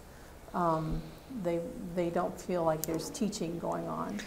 And that's a common complaint, I think, with some high schoolers as well. So if there's not the teaching component, they're just in front of a screen answering things before they can complete a portion of the pie and move on to the next topic. And I don't know if we're looking at Alex as, I mean, if that's what we're sticking with. I know we're looking at math curriculum, so I'm guessing that's the high school math is part of that as well, but I don't know. As far as Alex at the high school, I know, I won't speak for the math department No. here, but Kim Lutz is the math department chair, and I know that they utilize the data very well and how to help their students. But as far as what it goes on to after that, I won't try to speak to that. No problem. So I'll ask her. yeah, talk to Kim at the high school. She'd be a great one for that. So We've gone beyond the data guy Thanks, now. Greg. Yes, Yeah. Thank you, Greg. Thank you. And next, I think this will at least add some of the things that we are doing to address. Lisa over there is going to come up and just kind of speak on some of those things. But I will say, I do think that, you know, adopting CKLA as a district is a start. And some of the conversations that I've heard teachers say is that, you know, kids are also going to have that consistency through elementary. So they learn the structure of CKLA. We're going to do it in first grade. It'll be the same structure, different content, that continuity will be helpful for the students. So I'll let Lisa go ahead and speak to. No, and I appreciate your questions because it's actually a good transition into my portion. So I just want to touch on a few things that you shared. So I'm going to go out of order a little bit, if that's okay. Because we've had a lot of conversation about literacy. If you've been here, you know that it's been our focus the last 3 years. I think it's important for those who haven't been here. As part of our reading achievement plan, we've really been able to accomplish a lot in the last 4 years. So we were required by the state to have that plan in place in 2018 and 19. And so that actually goes through 2024. We have not yet been told by the state that we have to do anything for math yet, but we are still doing stuff for math. I think what's important is our message has been literacy isn't our only focus. We have to get really good at one thing so we can replicate that from elementary to middle school to high school. And so I do think the teaching and learning department has been working really hard on that. To your question, like, no, we're not going to solve the answers tonight, but I think a big piece of that, which I'm going to talk a little bit about, is our core resources. We have to have high quality instructional materials in our teachers' hands so that our students can achieve. And so hopefully those high quality materials help improve the data that you were seeing on the slides before. So we are working really hard. Some of those updated resources this year, obviously, we've talked a lot about CKLA. The middle school math department has adopted, Greg talked about iReady. There's the diagnostic, but there's also a math curriculum. So the 6-8 math department is using the iReady math curriculum that aligns well with the diagnostic. Social studies at the middle school has used History Alive for several years, so we have been able to update those materials this year with new textbooks and the online digital piece. And then we've also, and I mentioned CKLA. So I'm going to jump down to, so the focus area. Obviously, the curriculum review process is going to be a focus for us every year, because every year as we cycle through, we are going to see needs across different departments. So we currently have elementary math is up for review. We've been using math expressions for 10 years, I believe, if not a little bit longer. We're in our second adoption with math expressions. So we are currently reviewing for the elementary curriculum. I know, Kelly, you had asked. Right now it's just elementary. We're not looking at middle school and high school, but they have had the conversation that what does that look like even if we adopted something K-8 that was the same, to have that consistency across the board.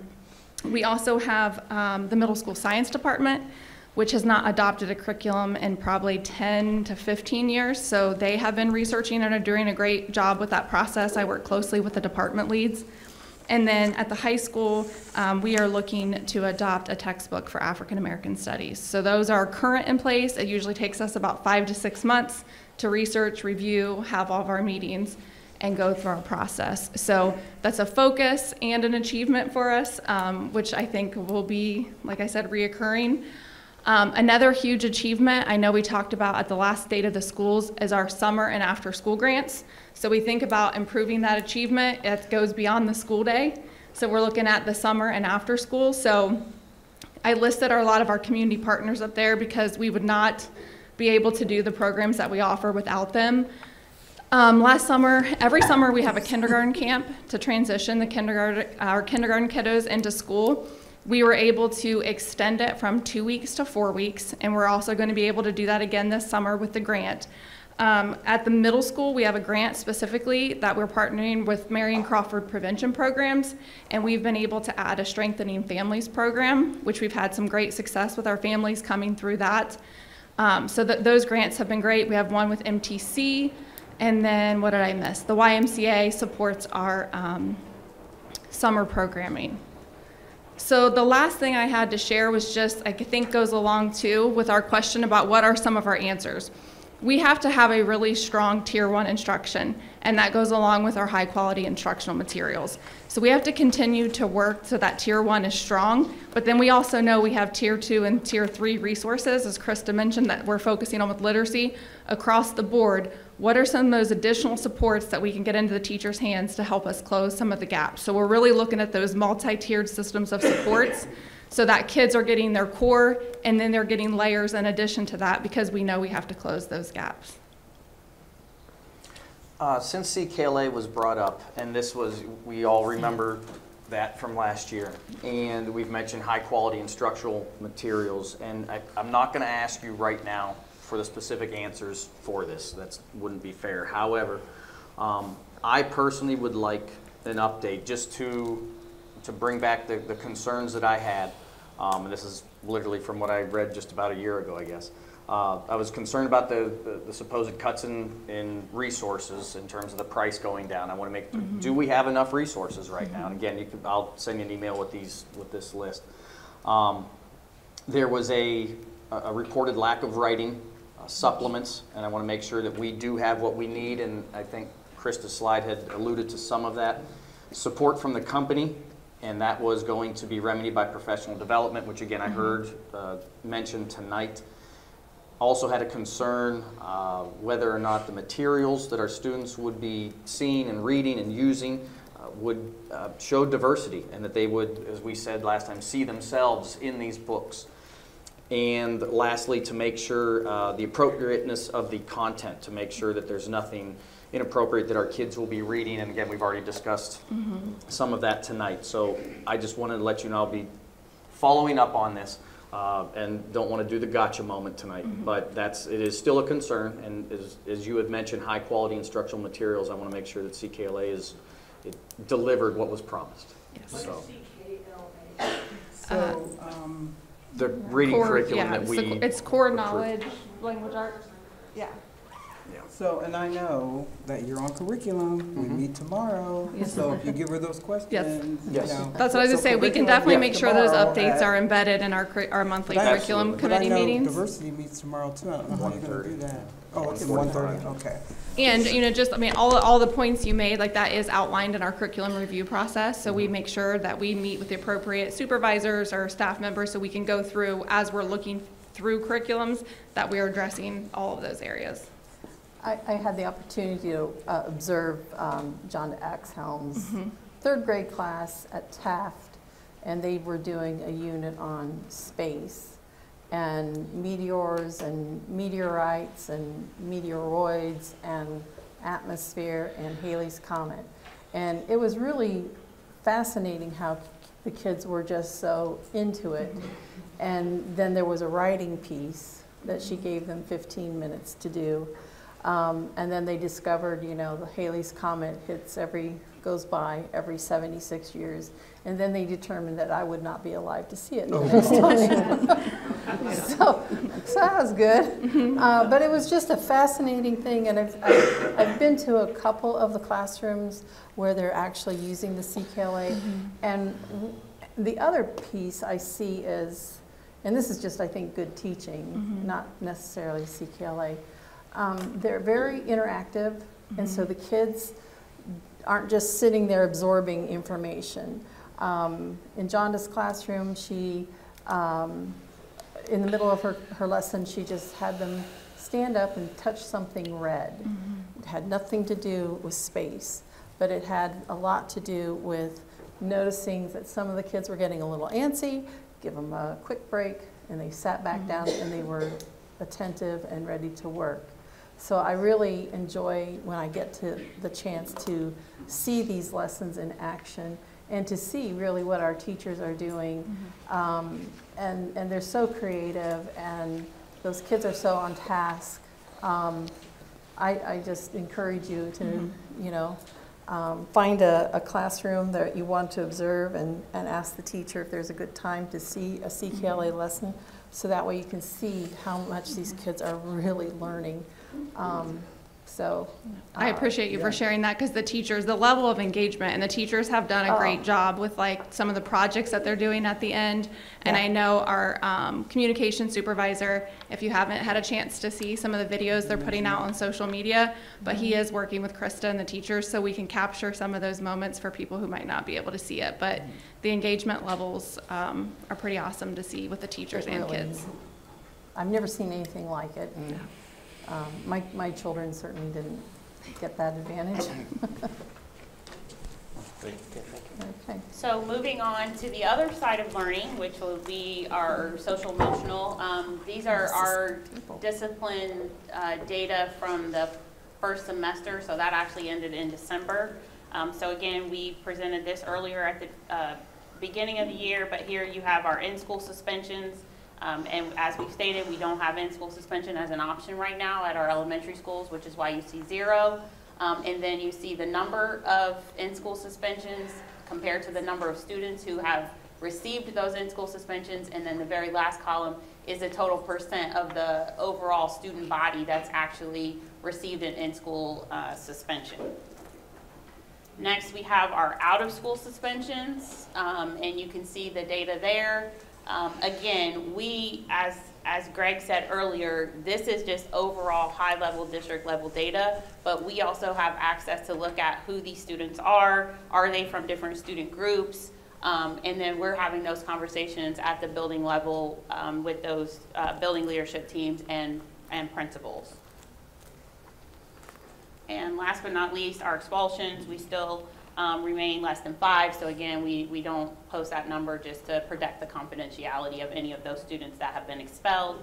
And these would be students that would be removed for a disciplinary incident for more than 10 days.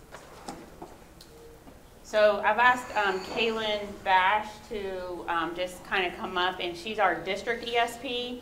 As you know, we need our social workers, and so she's just going to share a little bit about district-wide, some of the things that we're implementing to address that social emotional side, and she's also going to speak to our current attendance data. Thank you, Olympia.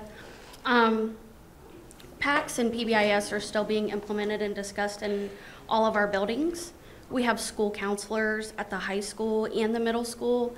They provide social emotional supports to students, academic support, career counseling. They do support groups with students, and they also provide crisis intervention and support as needed to students and staff.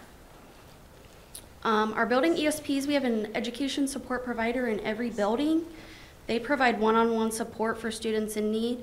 They also do groups with students and provide crisis intervention as needed, and they work with students on attendance. We have a new initiative, our peace rooms, in 3 of our elementary school buildings. The purpose of the peace rooms is to provide a space for students to de-escalate if needed. They're staffed throughout the day, available to students at any time. The goal is to teach students coping strategies that they can take back to the classroom and ultimately utilize by themselves, so they are not leaving the classroom as often. We have our board certified behavior analyst. She assesses and analyzes variables affecting student behavior, offers suggestions for behavior interventions, and assists with functional behavior assessments and behavior intervention plan development.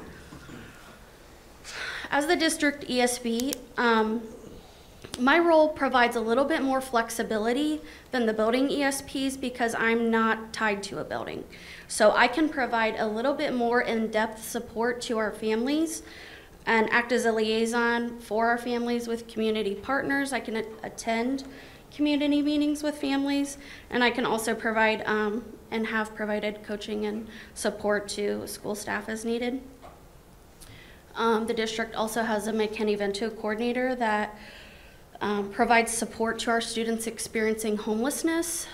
She gave me a current statistic of right now, we have 195 students currently experiencing homelessness in our district.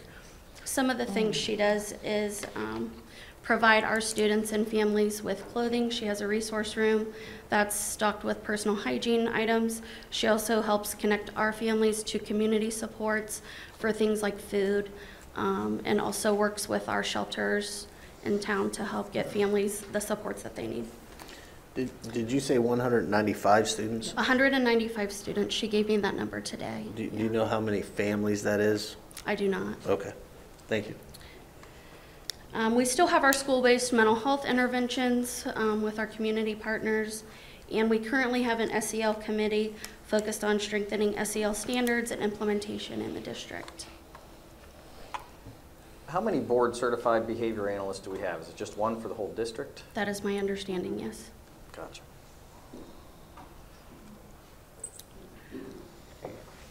Here's our attendance data for the district so far this year. We are still experiencing some impact from the pandemic, but our attendance advocates, school counselors, and ESPs are continuing to work with families, and our numbers have improved in each building this year compared to last year. Thank you, Pamela. Thank you. Next, as another example, I mean, we continue to hear or have heard that we needed to make some changes within our high school. So we have actually asked our Harding team, we have several staff members here tonight, just to give you an idea of taking something, implementing a change, process, procedures, and what they're seeing at the high school. So I'll turn it over to Jen Wildman, our principal at Harding. So I'd like to thank everyone for the opportunity to share just our story. I'd also like to invite the audience to stand and stretch. If you'd like to, we won't take offense to it. Touch something red, stretch, we won't take offense to that at all. At Harding High School, this is our building. It's a large building. We have a lot of great students and staff here, and we're excited for what's going on. Some celebrations to start with. Just in general, to start the year, our enrollment has increased from the previous year. We had some very favorable state report card growth. In this building, we really thought that we had minimal staff turnover, and that, again, as Julie talked about, is definitely a goal moving forward as well. And we have a decreased number of class failures. Mr. Wheeler is our principal at Marion Withrow Academy, and he's going to share some celebrations specifically from that campus.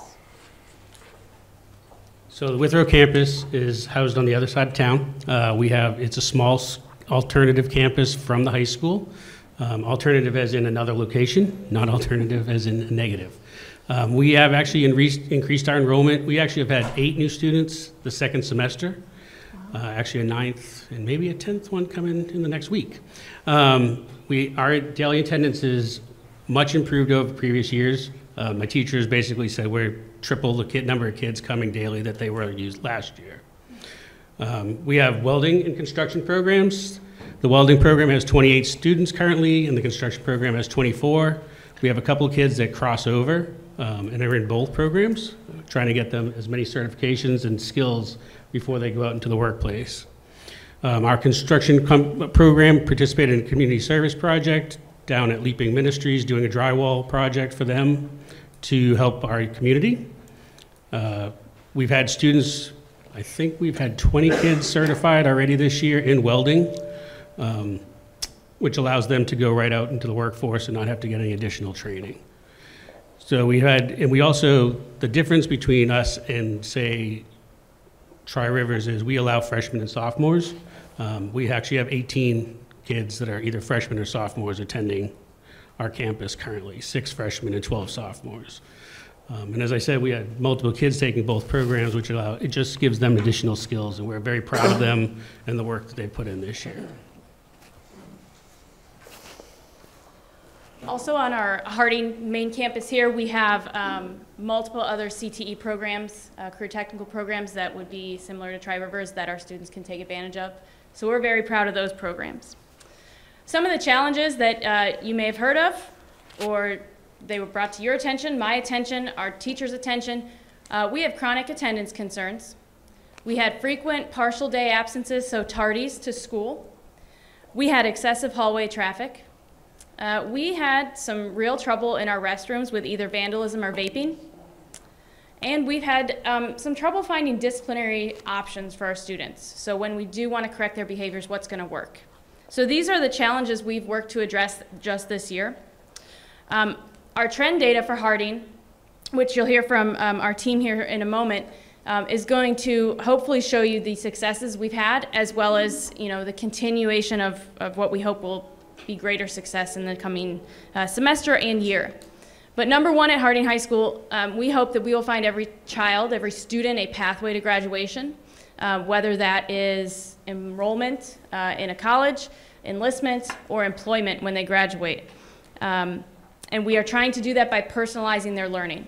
So hopefully as you talk to any high school student or staff member, they will echo that we are personalizing learning for our students to ultimately meet their needs and get them where they need to be when they graduate. I will turn it over now to Mr. Andinoro, our assistant principal here, to talk a little bit about the data you see in front of you. Thank you.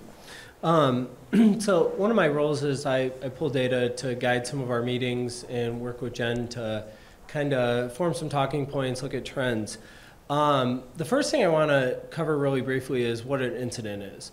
Anytime a student at Harding has an infraction, whether it be insubordination, being tardy, tobacco, fighting, something like that, it gets coined in our tracking system, PowerSchool, as an incident. So if you can look, the grayish blue on the left is last year's data, and that's by month compared to the yellowish orange is this year. Month to month, we're down across the board. In an apples to apples scenario, this would be an achievement. We're actually looking at about 150 extra students per day based on changes in blending in the building today. So, we're fighting apples to oranges in a difficult way, but all of our trends are moving in the right direction. And then the other point that I want to point out, again, we're kind of halfway through the year with this data. If you project through the whole year, we're looking at about 10 to 20% decreases in some of the most meaningful areas. Olympia spoke to our pillar goal of decreasing out-of-school suspensions.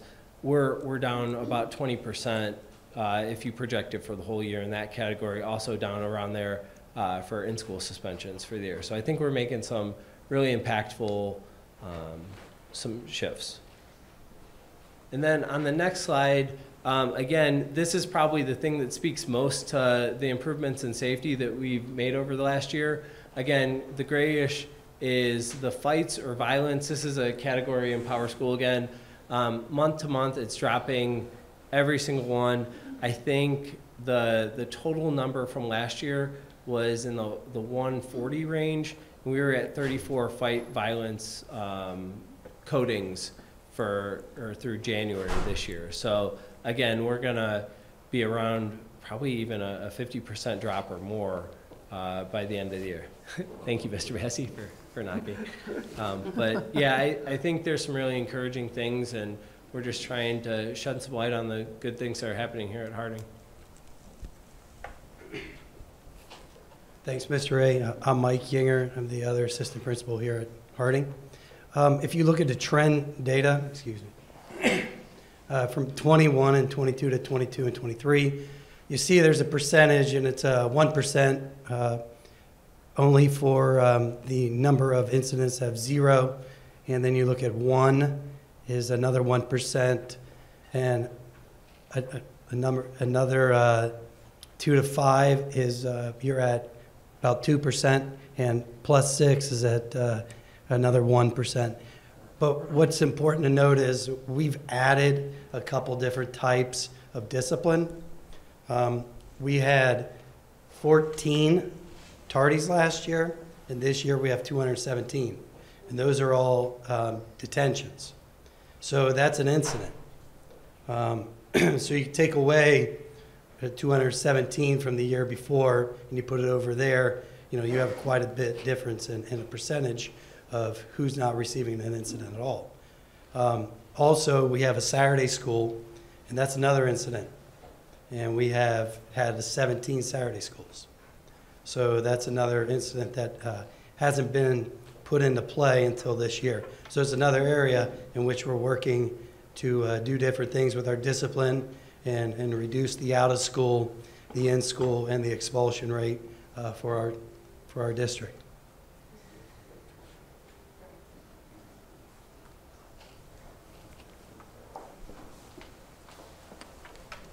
So you've heard the team discuss this already, but here's our why. We want to maintain a safe learning environment for our students and our staff, and I think that hopefully you can see that that is happening and improving.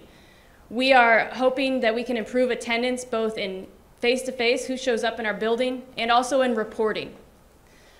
We would like, again, to increase the behavior, interventions, and options. Maintain open and clean restrooms for our students. We want to decrease multiple entry points for our students, and that's, again, to increase safety in our building. And we're hoping that overall we can increase our communication and transparency regarding this data, because we think that at Harding, a team approach has seen the most success so far, and that team really is our families and our students and our community as well. So semester 2 plans,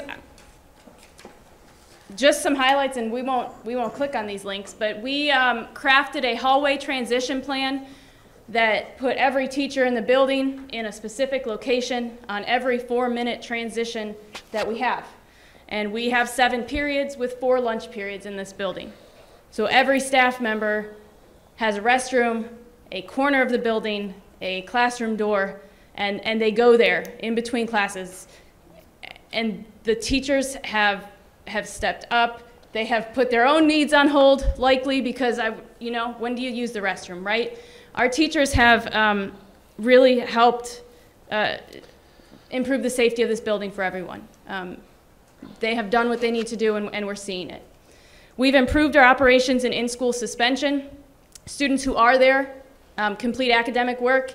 They also have a lesson that is taught by the teacher in-school suspension, and they have community service. So there's multiple layers going on to kind of change behavior when students are in there.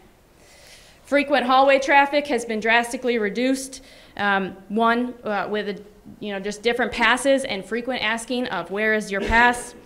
Also, we have asked that our staff try to prevent students from leaving the classroom in the first 5 minutes or the last 5 minutes. This allows us to ensure that students who are in the hallway are getting where they need to be, and we can figure out who is late and who is not supposed to be in the hallways versus who has a pass. As Mr. Yinger mentioned, Saturday school is a new behavior intervention. That time is not every Saturday, but it is twice a month. Students join us in Saturday school with an administrator and a teacher. We work on academics, and then we provide some service to the building at that time. I would say that attendance at our detentions have drastically increased because students don't want to come to Saturday school. So however it works, it's working. We're hoping to continue to improve family communication about discipline and safety, again, because we need a team approach in this building for all of our staff and students. And we've also improved our teacher assistant expectations. So at Harding, if you don't know, we have a lot of students that provide help to our teachers within their classroom during scheduled class periods. But we've revamped those expectations to make sure that we are keeping students accountable to what they're doing. Mr. Yinger, progress monitor. So we've done a lot of things. One of the major things that we talked about was the number of incidents pertaining to vaping in the restroom has decreased significantly to either 0 or single digits on a daily basis. What we did was we empowered our teachers to have the ability to help us with identifying students that may not be making the right decisions in between classes. Vandalism in the restrooms have been eliminated along the same lines with the teachers' help. It's taken a whole group effort, and it's been a great system to have. Quarter 1 and 2 attendance is higher than in the past 2 school years. This is something people often don't talk about or understand because tardies to school has decreased in both the amount and total minutes. Those 2 areas go hand in hand. The attendance is not daily attendance, it's minute attendance. You can be considered not in attendance after a certain number of minutes missed, and we can fail attendance as a district because of that. It doesn't mean kids aren't coming to school for a whole day, they just aren't coming to school for partial of the day. So what we did was, if you move down, we talked about taking period attendance and paying attention to that. Thank you. And when we did that, we flipped HQ, which is headquarters, and first period, which is an academic period. By doing that, we had students come to school on time because they were coming to an academic class. There's more skin in the game, as they say. So they were coming to school. What we found was some of the students that were coming to school were coming and standing in a line out and signing in at one spot. So this winter, we took advantage of creating an area where there's a student drop-off, all students come in, and if they're late, they sign in right away. It takes away minutes, and it helps our attendance. So with that being said, we've drastically helped our attendance, and you'll see that continue for the next couple quarters. And then finally, attendance to detentions has significantly improved, and as you said before, the Saturday school is a great deterrent to that. Just meeting with them and talking to them, and again, yes, we have incidents almost the same as we did last year, but the consequence is different, and it's just detentions, and they're coming, and they're not getting the in-school and the out-of-school and the expulsion like they were.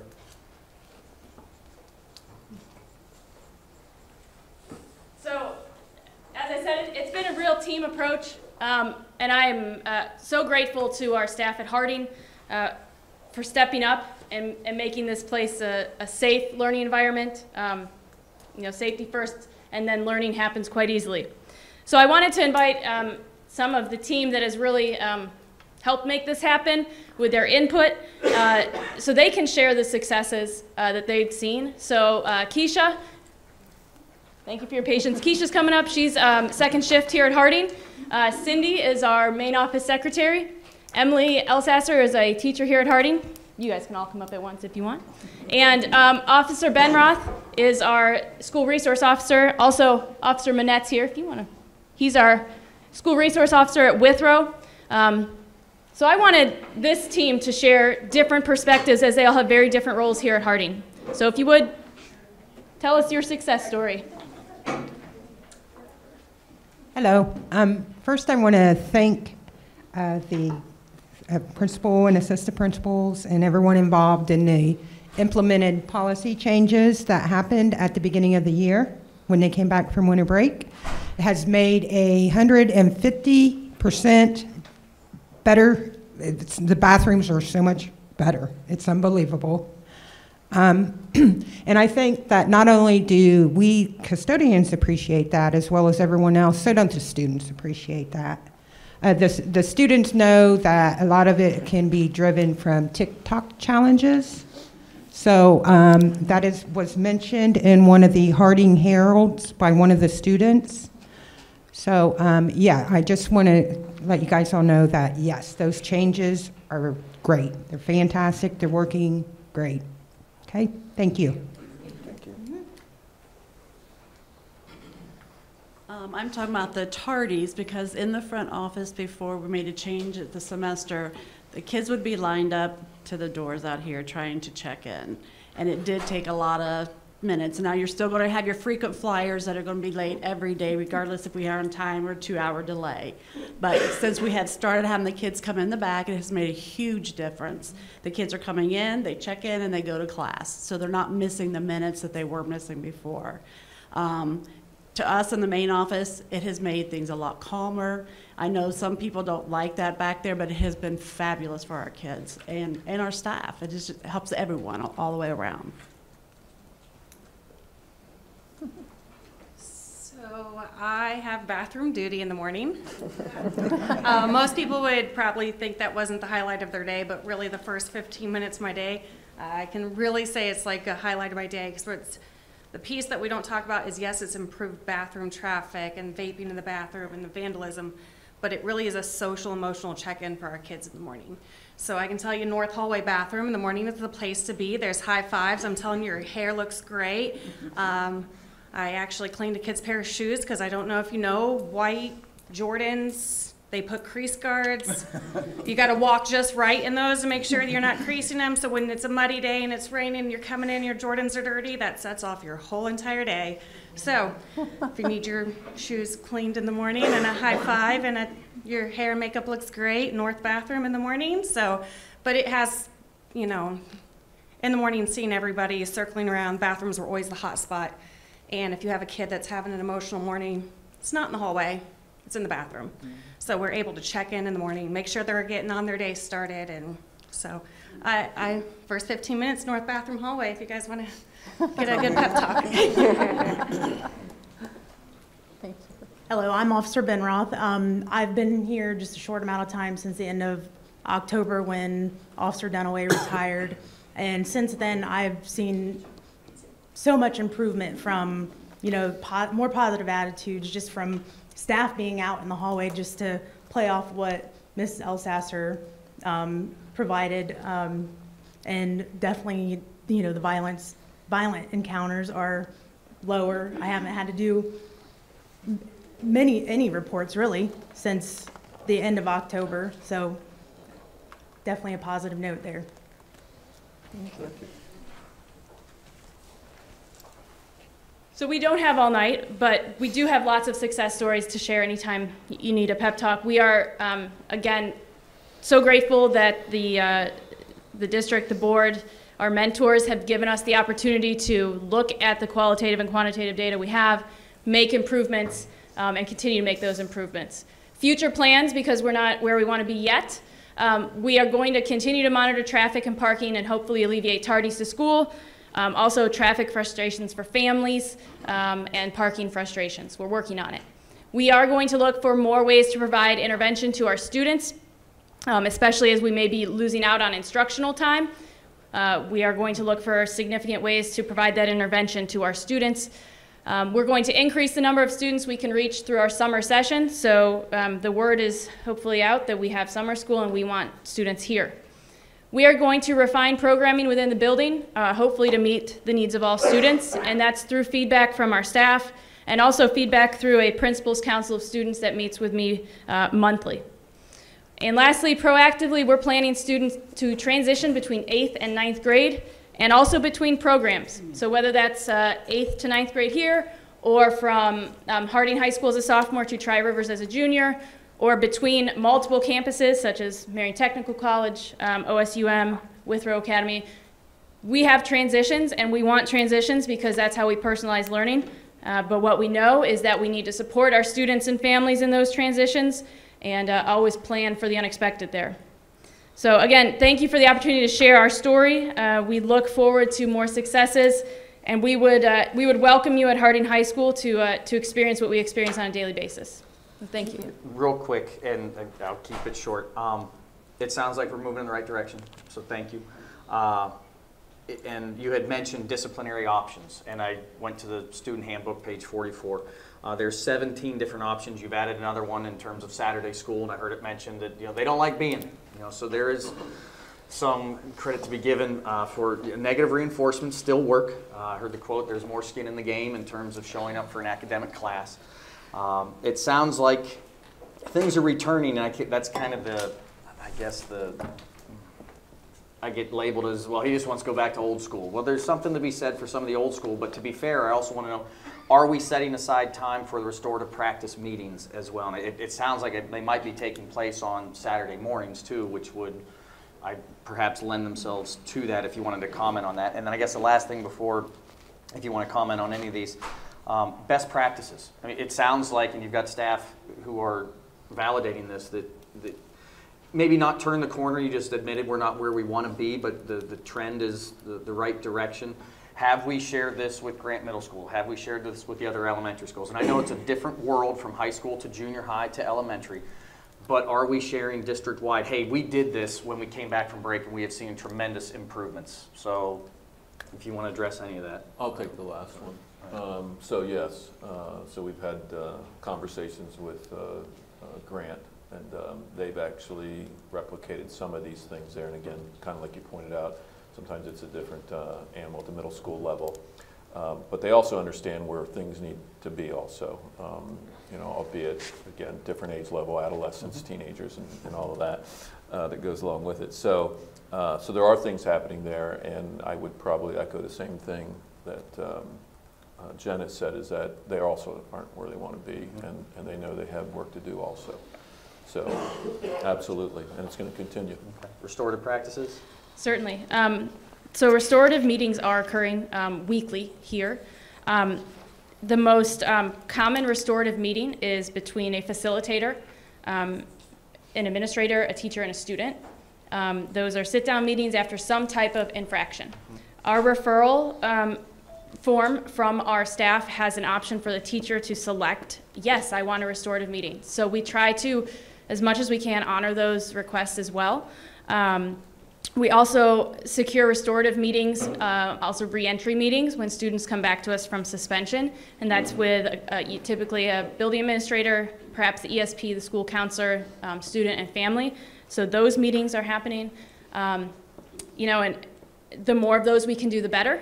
And I think the data is supporting that those are working. I would love to, at a later time, we can share, you know, the students that might have repeat offenses, how that's gone down as well, because of those, hopefully those restorative meetings. Okay, thank you. Thanks, Jen. Thank you. Okay, and last but certainly not least, we have our legacy pillar, and Marsha Pitts, our college and career coordinator, is going to speak to that. So I just have a couple things to update for Legacy, starting with our career technical education. So we are currently offering 9 pathway programs, including, and in addition, JROTC and the CBI program, which is career-based intervention. We were not able to offer all 12 pathways that we have the capacity to do because of staffing. We were able to find someone to take the position. So we interviewed for positions like in our health science, and the electrical and engineering, but we were not able to fill. Actually, engineering, we had someone leave late, and we didn't have time to hire somebody. So we have 329 students currently enrolled. We're currently working under the quality program review, which is there's a grade card for career tech from the state. And so we have to do action plans for some of our programs. We've been in a hold harmless pattern for several years. So this is actually based on the 10 standards for career technical education, and so the teachers are then writing action plans to pick areas where then they will be monitored with ODE to get our programs up to standard. The biggest issue with that is some other things like one of the areas is like career tech student organizations, which we're already working on. Like if you've noticed in some of our media, Olivia Davis just took students to the DECA competition down in Columbus, and she actually had students who qualified onto the state level. And then we also have FFA, which is Future Farmers of America, with our Bretta Loxley and our AG, which is a new program. So you'll continue to see things like that grow. The challenges, like I said, were staffing for the programs, but then also attendance. Attendance, the chronic absenteeism hurts your career tech programs because they have to take the web exams. They need to be doing, studying for their industry credentials. So absenteeism in the classroom actually hurts the results of the program because those are not easily made up. If you know the nature of career tech, it's a lot of hands-on, a lot of lab time. It's double, they're blocked classes, so missing time in there actually hurts the results for both the teacher and for the students. So looking at attendance protocols for the students we've been implementing, having meetings with the students about the importance of being there for school. Obviously, that's no different than the academic courses, but in career tech, it has different ramifications. So, and then also making sure that we're getting students in the path that they want to be, which Jen alluded to with the personalized learning, is really working with our students to get them into a path that they want to be in, because if they're in a path that they want to be in, they're more likely to attend. Which leads into our college and career readiness. So we have the 3 college and career readiness advisors, and so I'm going to jump one down to the graduation plans. They actually are meeting with every single student in the building. They have to date completed 577 of the graduation plans. They're starting the freshmen, which if you know our numbers, our freshman class is the biggest class. So they'll be meeting with the freshmen to talk to them about what their graduation plan is. That is something by law then that has to be reviewed at least yearly. So then they'll follow up the following year, because we have students who obviously, as they go through school, then they decide they want to do something else. Part of the beauty of us having the pathways is it allows our students to see, is this something I want to continue in, or does this eliminate something off the plate, allow them to get exposure into something to see, do they want to do that or do they not want to do that? So I would rather see them do that at the high school level without cost, like as far as with any training programs or college, and that we allow them to get on that path for when they graduate, which is the whole point of the legacy pillar, is to move them beyond the diploma. So with that, our Prexy Perseverance is something that you're going to be hearing about, and that's an initiative like that we're starting, like a campaign, I should say. It's about post-graduation successes. So Prexy Perseverance, what you're going to start seeing highlighted, Matt McCreary is going to work with our Allerton people to start promoting it through Instagram, and then he'll be posting things on Facebook, but our CCR advisors have been reaching out. They have to do exiting student surveys for any student who received a diploma last year. And as we're doing that, we're finding out our kids, we're going to cross-check the data from the Prexy signing day with what they're actually currently doing to see when they do signing day, are they actually matriculating to what they had intended to do. So we know several of our students don't actually, might be accepted to college, but then don't either matriculate on the first day or come back within the first semester. So we're going to be posting students who, Caden Fags just completed his first semester at Baldwin Wallace in business management. You would see that posted. You would see Owen Williams, who just has been working since the day after graduation with the carousel and carvings, which if you're familiar with Todd Goins, who does the restoration of carousels, he's been working with them since he graduated. So he's employed and has been solidly employed. And then for our enlisted students, like Justice Curtis is an example of someone who just completed boot camp for the Marines. So that's something that he intended to do, go into the military, followed up with him, and we're seeing that students, what they are doing, and we're going to start seeing us post those post-graduation success stories, and we're calling that Prexy Perseverance, because it's our kids are persevering along their path once they graduate. We're doing some lunch and learn. We've done a lot of lunch and learns with colleges, but we're going to do occupational spotlights. So we have a very strong partnership with Ohio Health. They're the first one we're starting with. Next week we have a nursing lunch and learn where 3 areas, med-surg, I think, and I can't remember which one. They're doing an LPN, which is a Harding grad, med-surg, and another area. They're bringing people in to work with. We have about 15 to 20 students who are signed up. So they'll be talking with Ohio Health about opportunities for employment, because Ohio Health, if you're not aware, actually is with their employees, they are doing direct tuition pay to actually upskill or even to help with what students are getting. So if a student has their STNA and wants to go into nursing, they're going to help them with their classes that they would take to get their BSN. So, and these programs start their freshman year, is that correct? What programs? The CTE programs. CTE doesn't necessarily start your freshman year, so Okay. we're going to be doing some exploratory, I know one class we're going to do an engineering exploration. Some of your classes for CTE don't actually, because of the content that's needed in academics, for example, in construction, geometry is very much integrated into construction work.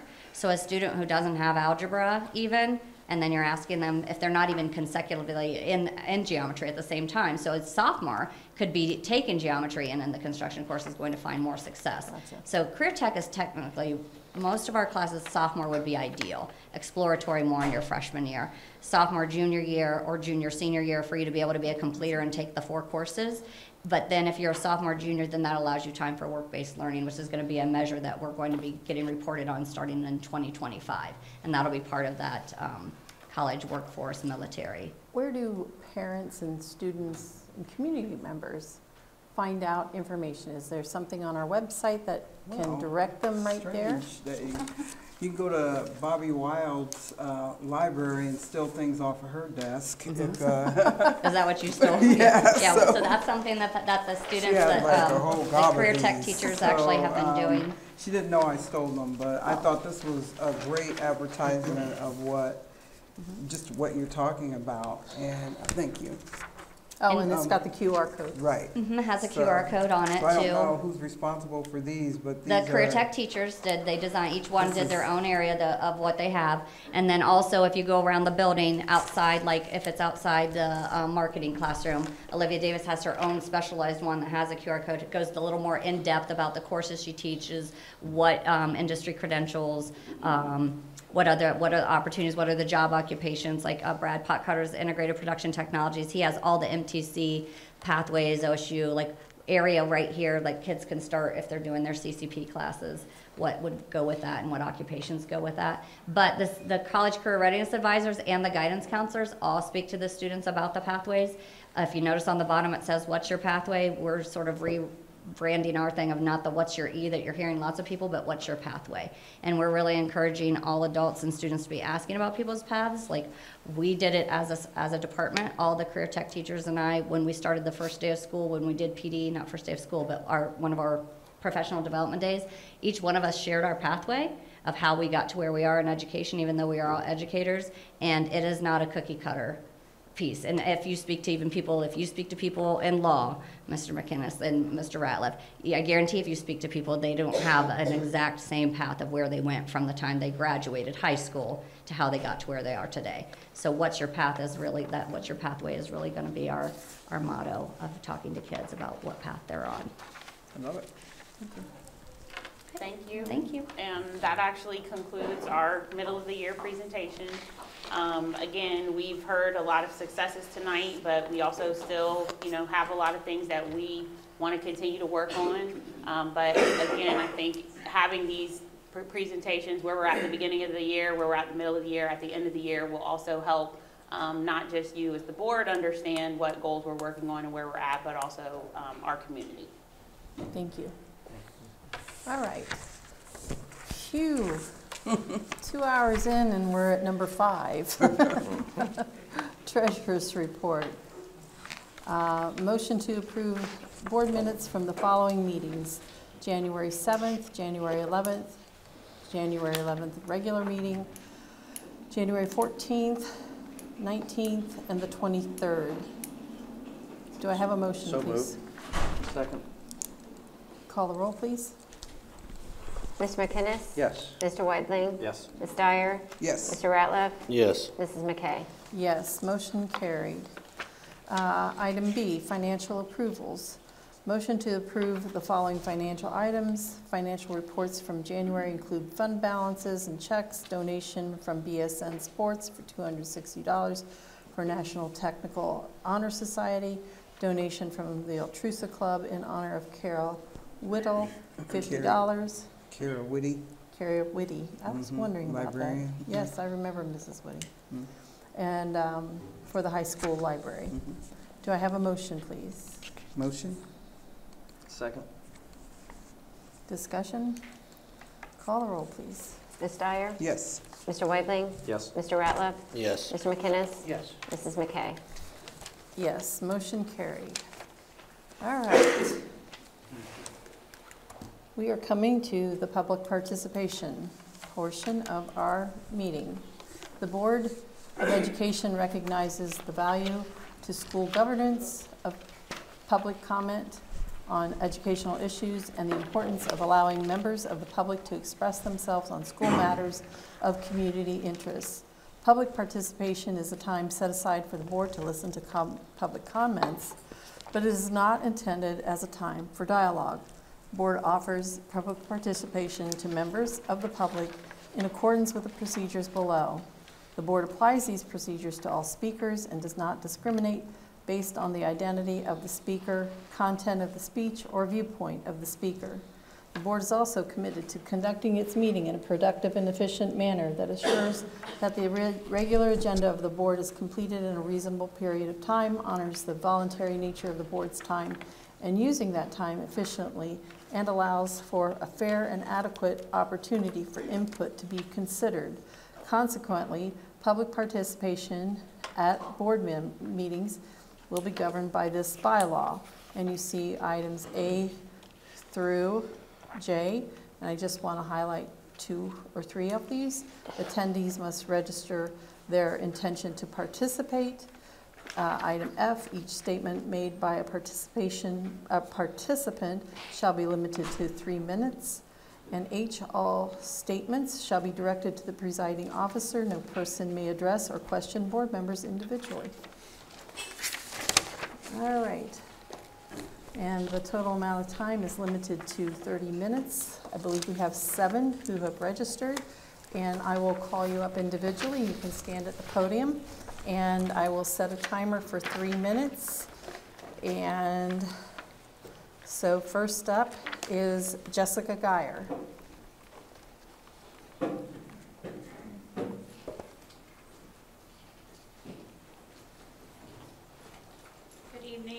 So I came earlier this school year and spoke to you guys about the transportation issue, and a lot of the questions that I had coming in, were addressed earlier this evening. Something that I would hope that you guys will please look at is the notification of when, parents are being notified about these delays.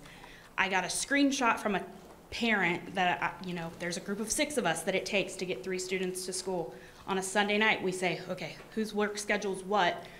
So we can figure out how to get these kids to school because of the change in, how far you can live to be eligible to ride a bus even. There's no options available for extenuating circumstances. But when we're given the day before, you have people who work in factories, you have people who work off shifts.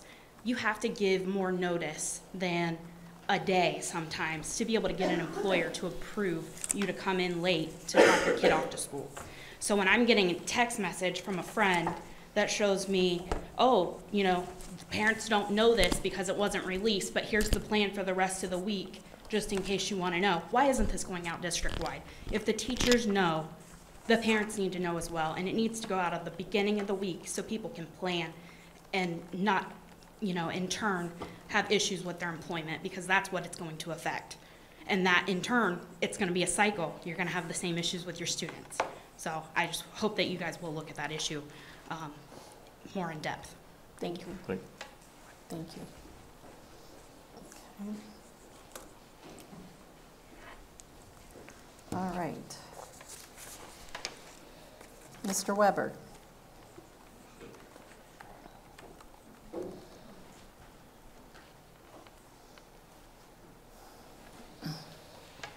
Hi, my name is Tony Weber. I am a teacher, taxpayer, and grandfather of 2 Marion City schools.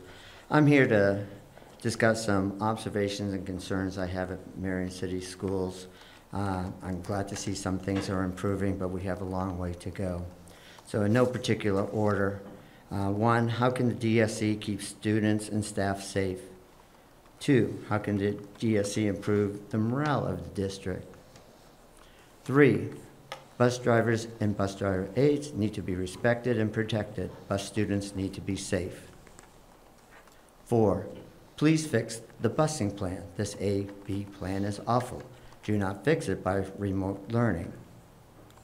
5, why are students allowed to bite, push, throw objects, etc. at staff with minimal consequences? 6, why was assistant superintendent hired before superintendent? Who hires a vice president or assistant coach before president or head coach? 6A, why do we have a new superintendent who really isn't our superintendent? Let's flip-flop the roles. I'm sure she has a vision for Marion City Schools, and she should start now. 6C, why did we spend $30,000 on a search committee when we had local talent here? 7, our treasurer retires this summer. What will we spend on that search committee? $50,000? At our MEA meeting, we were told members may be reprimanded or disciplined for speaking to board members in private. Where is the transparency there? How does this help morale? Will I be disciplined again? Number 9, why do we spend $10,000 per month for the district service center? 10, why are 800 students who live in Marion City District go out of district for school? 11, public participation.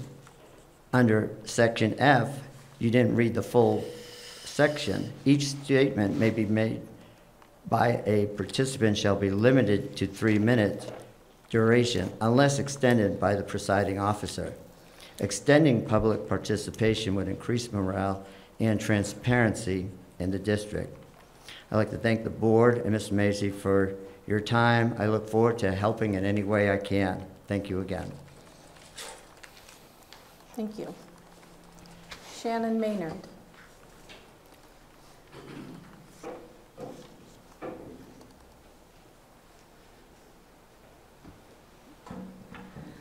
Hi, my name is Shannon Pegg. I'm the director of the Marion Area LGBTQ+ Coalition.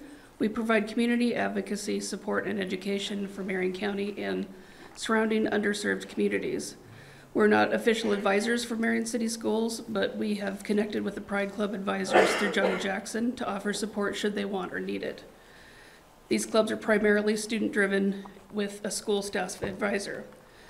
We put out an anonymous community needs survey for parents, and they specifically mentioned wanting support in the schools for their LGBTQ+ kids. Many of those parents were middle schoolers. When asked when their kids came out to them, the average age range was 10 to 15 years old. The majority of parents reaching out to me for resources have kids in elementary, but mostly in the middle schools. I spoke with students and parents at our own events over the last 8 months, and there have been consistent concerns about being in fear for their safety due to bullying and discrimination in the schools and community in general. That is often demonstrated on social media from adults and peers in the schools and also in the community. No one in Marion County, especially children, should have to live in fear for any reason. It's imperative that we support these kids so that they can thrive and grow into healthy adults. It has been shown that having at least one supportive person reduces the risk of suicide and self-harm exponentially. We need to make sure that the support is accessible in the schools, but we won't know what the needs are without asking the students and the staff what they need. So nobody has ever been hurt by a question. So these surveys are very important to find out where the need is. And having an open mind and compassion for what these kids are going through, whether you agree with it or not.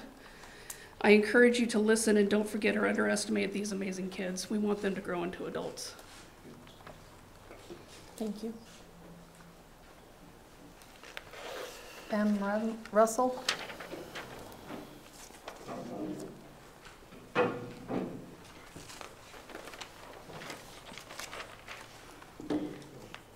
Hello, my name is M. Russell. My pronouns are they, them.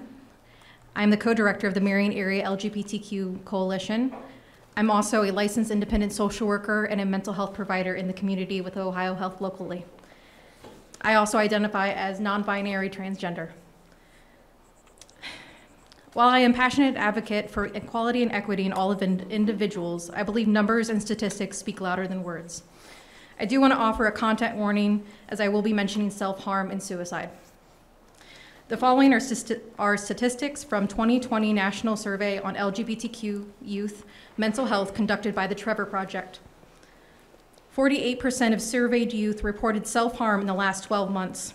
Self-harm is considered as cutting, burning, hitting, or inflicting pain due to one's mental distress. 40% of youth reported seriously contemplating suicide in the last 12 months. BIPOC LGBTQ students are at double the risk of their white counterparts. LGBTQ youth who found their school to be affirming and supportive reported lower risks of suicide. Proper pronoun use in trans and non-binary students have been shown to reduce this rate of suicide by 50%. 1 in 3 youth have been physically harmed or threatened in their life due to gender or sexual identity. I also wish to include comments from our local needs survey conducted by our coalition. A parent wrote, "My biggest concern is for their safety. I worry about someone else hurting them or them being driven to a point where they hurt themselves." When asked what their child needs, a parent answered, "We need the school to be more accepting and proactive about bullying, more local health and mental health options, and safe space for them to interact with other LGBTQ youth." I have professionally worked with clients as a therapist that are grieving the loss of their child to suicide and self-harm. I hope the board understands the gravity of the situation as you approach LGBTQ youth issues in the school. It could mean the difference between a fellow parent having to bury their child or seeing them graduate. Thank you for your time. Thank you.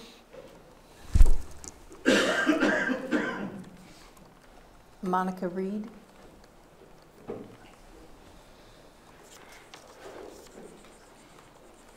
I'm not going to say much because the last two speakers have already kind of spoke a lot on my sentiments as well, but I just want to, as a generalized statement, as a mother of a 12-year-old lesbian who has been out to me and her family since she's been 8 and out to the school since last year because she was standing up for another student who was being made fun of for the same reason. She said, no, that person's not gay, but I am. She took the brunt of it. So for anybody in general that thinks or feels or believes that middle schoolers or elementary schoolers don't understand certain terminology or certain meanings of things, that is absolutely not true. Not only because of who they are as people, but because of, let's be completely honest, I, as most of the people in this room, did not grow up as connected with social media as our kids are now. So yes, they 100% understand the things, and they should 100% be included in the decisions that are being made about them and the community and the school board, excuse me, the school that they attend. That's all. Thank you. Bobby Wilds.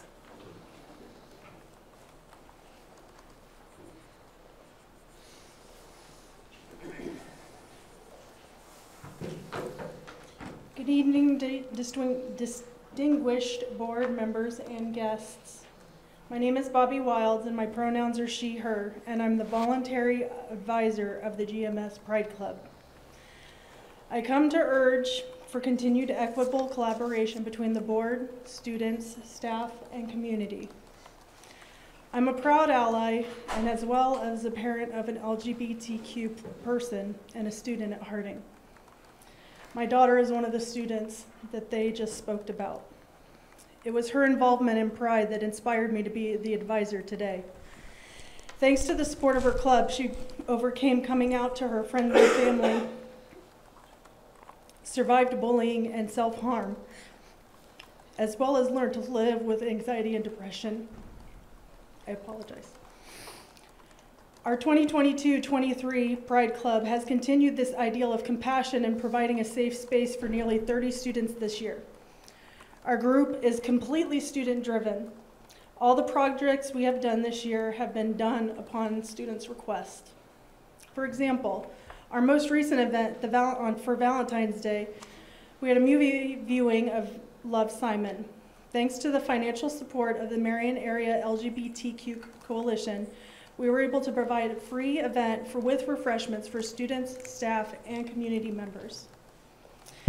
We have also sought out hygiene products that are non-gendered, so students who may not identify as female but still have the need can have self-care items that are non-specific gender packaging as well as fragrance-free for their use for their bathroom needs without embarrassment, being triggered, or without cost for the student. The students are further designing a poster campaign to help educate their fellow students, staff, and faculty about the use of pronouns, the LGBTQ history, and the importance of mental health for all students. In closing, I would like to thank the board and ask for your continued support of our youth as they navigate these rough waters of adolescence. Thank you. Jackie Peterson.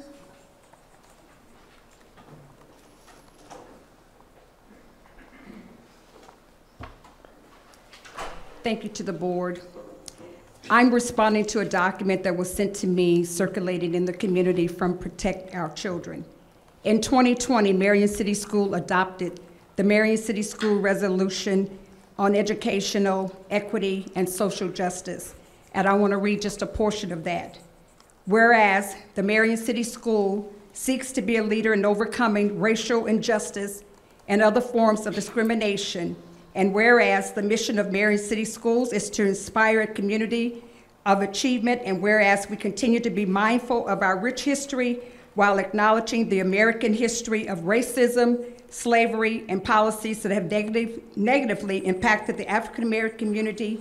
And whereas we believe that racial injustice of any form of discrimination have become a public health crisis. And whereas we recognize that public education can both enhance individuals and strengthen communities. And whereas we believe in fostering equity, inclusion, tolerance, dignity, and equal rights to students of all color and all students. Whereas we believe that all people, regardless of their race, color, religion, sex, national origin, ancestry, disability, age, sexual orientation, and perceived sexual orientation, gender identity, socioeconomic status, or any other individual characteristics deserves to be listened to, respected, and appreciated. Whereas we believe we must directly confront issues of racism, inequity, and social injustice to alleviate and inequitable practices and outcome these issues may pawn. I'm not reading all of this. Whereas we believe by working together, we can create a more socially just and equitable environment in which to live.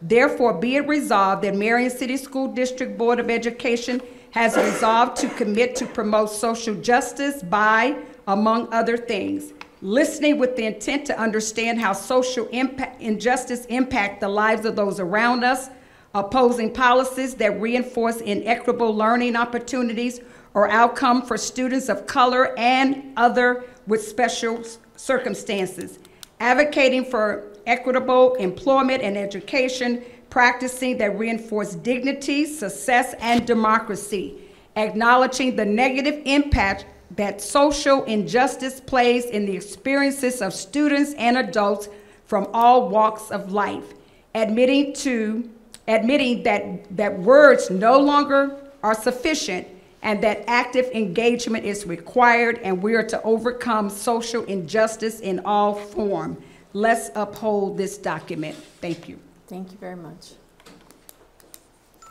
Oops. Dana Booker.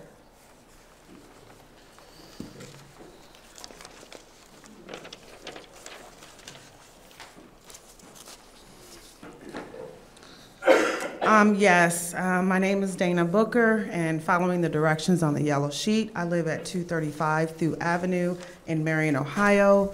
I am a trustee at the Marion Public Library, holding a current title as the secretary, and I'm the president of the Peace and Freedom Committee here in Marion, Ohio, and I work as a hospice. I work in hospice. I just have some information that I want to share just for educational purposes only. And that is understanding the difference between critical race theory and educational equity. First, we're going to talk about and consider what is critical race theory. It's the framework or the analytical tool primarily used in university level courses.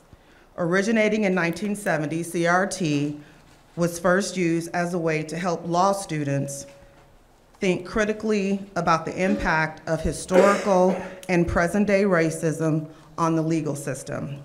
In the 1990s, some colleges of education also started incorporating CRT into their coursework to help aspiring administrators and teachers better understand the inequities in the context of education. So let's look at educational equity. What is it? Educational equity is a K through 12 term referring to federal and state policies and requirements. Specifically, the term educational equity is closely associated with No Child Left Behind, legislation that was led by former President George W. Bush that was signed into law in 2002. This watershed moment, and we know what that is, it's an event marking a unique or important historical change or a course, or one of them which is important for the development that it depends on. So the watershed movement in the U.S. education policy established clear requirements for school districts to disaggregate or separate into components, achievement by data groups as a way to address groups as a way to address and close achievement gaps. Additionally, in recent years, the terms equity work or diversity, equity, and inclusion have become commonplace in the K-12 education as many districts revisit and renew their local efforts to close achievement gaps as required by the Every Student Succeeds Act. When signed into law in 2015, the ESSA further advanced equity in U.S. education policy by upholding important protections outlined in the NCLB, the No Child Left Behind. You just have another 10 seconds. Just about done. Thank you. At the same time, it granted flexibility to states in exchange for rigorous and comprehensive state-developed plans designed to close designed to close achievement gaps, increase equity, improve the quality of instruction, and increase the outcomes for all students. In closing, I thank you for your time. Thank you. All right. Item 7, agenda confirmation, additions and deletions to agenda. Do I have any? Move approval of the agenda. Okay. Do I have a second? I need a second to approve the agenda. Second. Okay, Tara. Discussion, call the roll. Mr. McInnes? Yes. Ms. Dyer? Yes. Mr. Weidling? Yes. Mr. Ratliff? Yes. Mrs. McKay? Yes, motion carried. Approval of the agenda.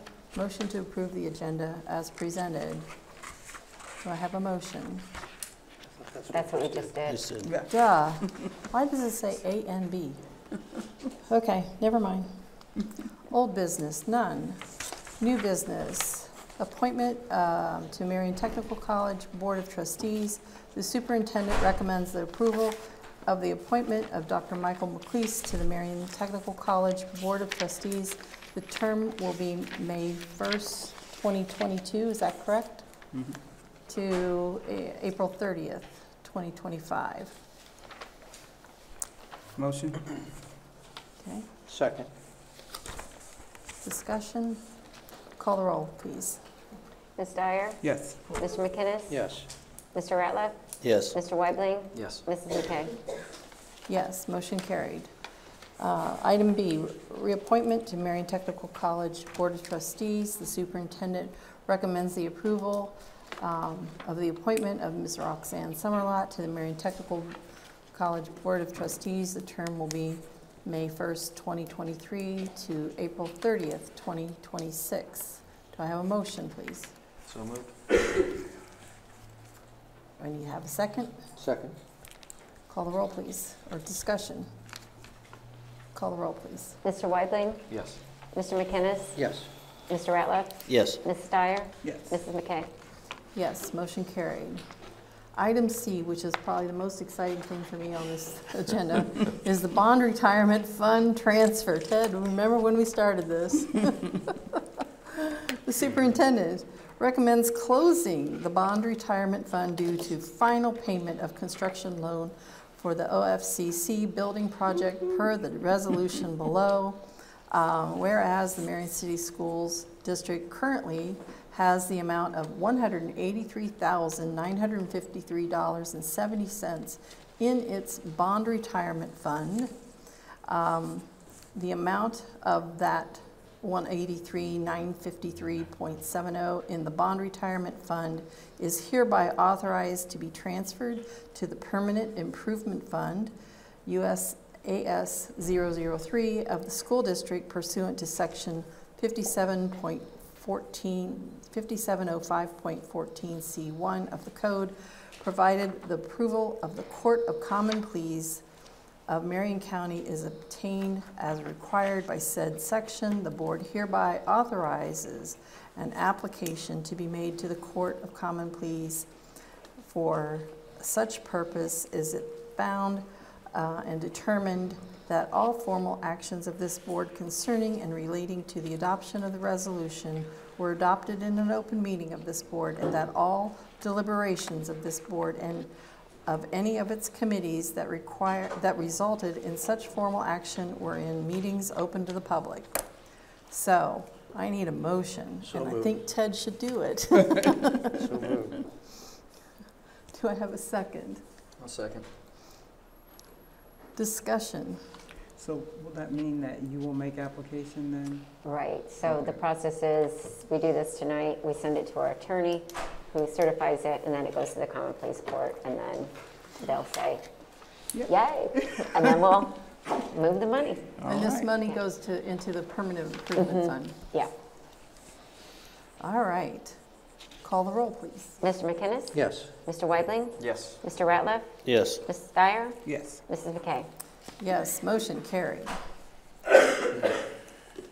Item 10, new business, agreements and contracts. Where am I? Dollar amount, $250,053.73. This is a budgeted item for ESSER CARES Act money. Superintendent recommends the approval of purchasing student furniture from Martin Public Seating for GW Harding and Grant, per the attached quotes. Do I have a motion? So moved. Do I have a second? Second. Discussion. Call the roll, please. Mr. McInnes? Yes. Mr. Weibling? Yes. Mr. Ratliff? Yes. Ms. Dyer? Yes. Mrs. McKay? Yes, motion carried. Do I need a motion for executive session to discuss the consent calendar? Nope. Okay. Item 12. New business, consent calendar. All matters listed under the consent agenda are considered by the board to be routine and will be enacted by the board in one motion in the form listed below. There will be no discussion of these items prior to the time the board votes on the motion unless members of the board, staff, or public request specific items to be discussed and removed from the consent agenda. Superintendent recommends approval of all consent agenda items. Employment is specifically conditioned on and subject to successful criminal background checks, receipt and final administrative review of all application records, and receipt of all necessary documentation. So this goes through items B through, I think it was L. Okay. Do I have a motion? Madam President, I need to remove out of H my vote. I would abstain from Kayla McCoy, but I would make a motion for the other. Item H? Yep. I'm sorry, who is it? Kayla McCoy, which would be head middle school 7th grade softball. Okay. Other than that, I would make a motion to approve the rest. Okay. Okay, and then we'll vote on her And separately? then I would abstain from her. Okay. Thank you. So items B through L, except for Kayla McCoy, and we'll vote on her separately. Okay. Thank you. Second? Okay. Call the roll, please. Mr. Ratliff? Yes. Mr. McInnes? Yes. Mr. Weibling? Yes. Ms. Dyer? Yes. Mrs. McKay? Yes, motion carried. And then we will vote on I would move to approve Kayla. Kayla McCoy as the head middle school 7th grade softball coach. Second. discussion. Call the roll. No discussion. Mr. McInnes? Yes. Mr. Weibling? Yes. Ms. Dyer? Yes. Mr. Ratliff? Abstain. And Mrs. McKay? Yes, motion carried. Okay. All right. We have board meetings listed there for your enjoyment. So our next meeting is Monday, March 20th, we may have a special meeting regarding treasure search and perhaps busing. So we'll look at that and announce those when we know them. Is there any way, that is spring break here, right? Mm-hmm. Is there any way to possibly move that from the spring break week of our school district to maybe the week prior? The March 20th? Is that what you Yeah. said? I'm saying that's our, I think that week we're out on spring break, so I don't know how many necessarily staff members want to come in during spring break. And usually it hasn't have a been a board meeting. problem, but Yeah. if you would like, we can look at a different. Yeah, I don't know if we can move it a 13th. week earlier so that, That would be the 13th. What do your calendars look like? It helps me on the 20th, I'll tell you that much. It helps not to be on the 20th? Mm-hmm. Do we want to 13th. decide this I think now she's or looking get back at to you? what's your I calendar. don't care. Oh, I'm like, I don't care. I'm not that popular. So we'll change it to the 13th if no one has a. I have no objections to changing it. I just wanted to point that out as spring break. Right. Yeah, that's fine with me. Okay, so we'll change the March 20th board meeting to the 13th. Okay.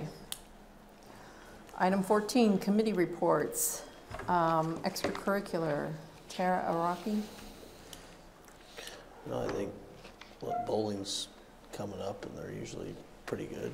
And we Okay. got, sectional tournaments coming up Yeah. in all And sports. boys basketball's Boys tonight. basketball, yeah.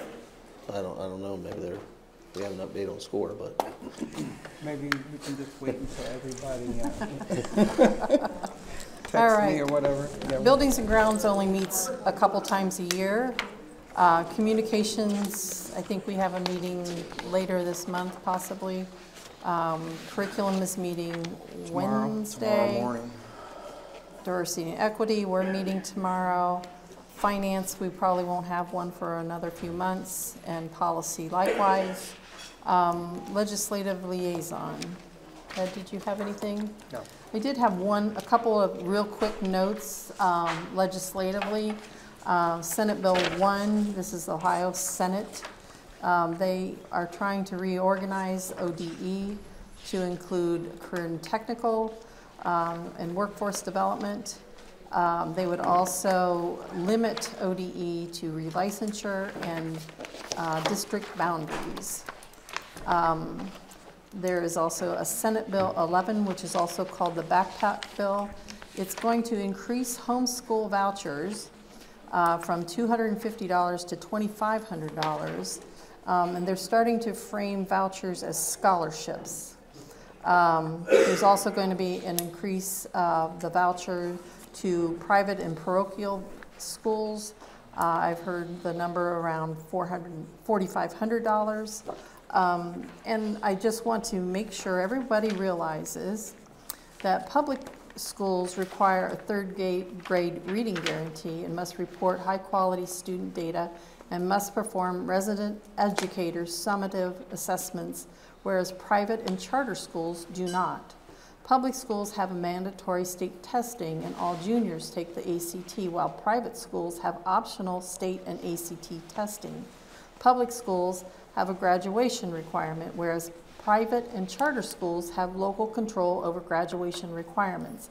Public schools have state curriculum standards, where private schools have optional standards with local control. Public schools are accountable to an elected Board of Education, whereas private and charter schools have privately appointed Board of Directors. Public schools have an OTES, Ohio Teacher Evaluation System, an Ohio Principal Evaluation, a truancy and discipline plan under House Bill 410, and attendance audits, whereas private and charter schools are not required to have any of these. So just kind of a note to everyone. I believe personally in free public education. It is the linchpin of democracy, and I believe that public schools are kind of under the gun right now, or under attack, And I want our community to be aware of what's happening so you can make your voice known to your legislatures. Let's see, information and discussion items. Wait a minute, student achievement. Oh, student achievement, I'm sorry. Pass these, just pass them. And Okay. also the pathway stuff. And we've got the That's a great pathway. fact sheet, so I won't belabor it. Okay, great, thank you. Thank Greg Menzie for that data. All right. All right. I need a motion to go into executive session. I do expect there probably will be a motion after this to hire a search firm for the treasurer's position. These search firms, by the way, the superintendent search cost, I think, $14,000, and the treasurer's search is estimated at no more than $7,900. So we're not spending $30,000 or $50,000 on these searches. So I do need a motion to go into executive session. So moved. Do I have a second? Second. Okay, discussion. Call the roll, please. Mr. Weidling? Yes. Ms. Dyer? Yes. Mr. Ratliff? Yes. Mr. McInnes? Yes. Mrs. McKay? Yes, motion carried. Yay. We're under 3 hours, so what can I say? We still haven't beat Buckeye Valley or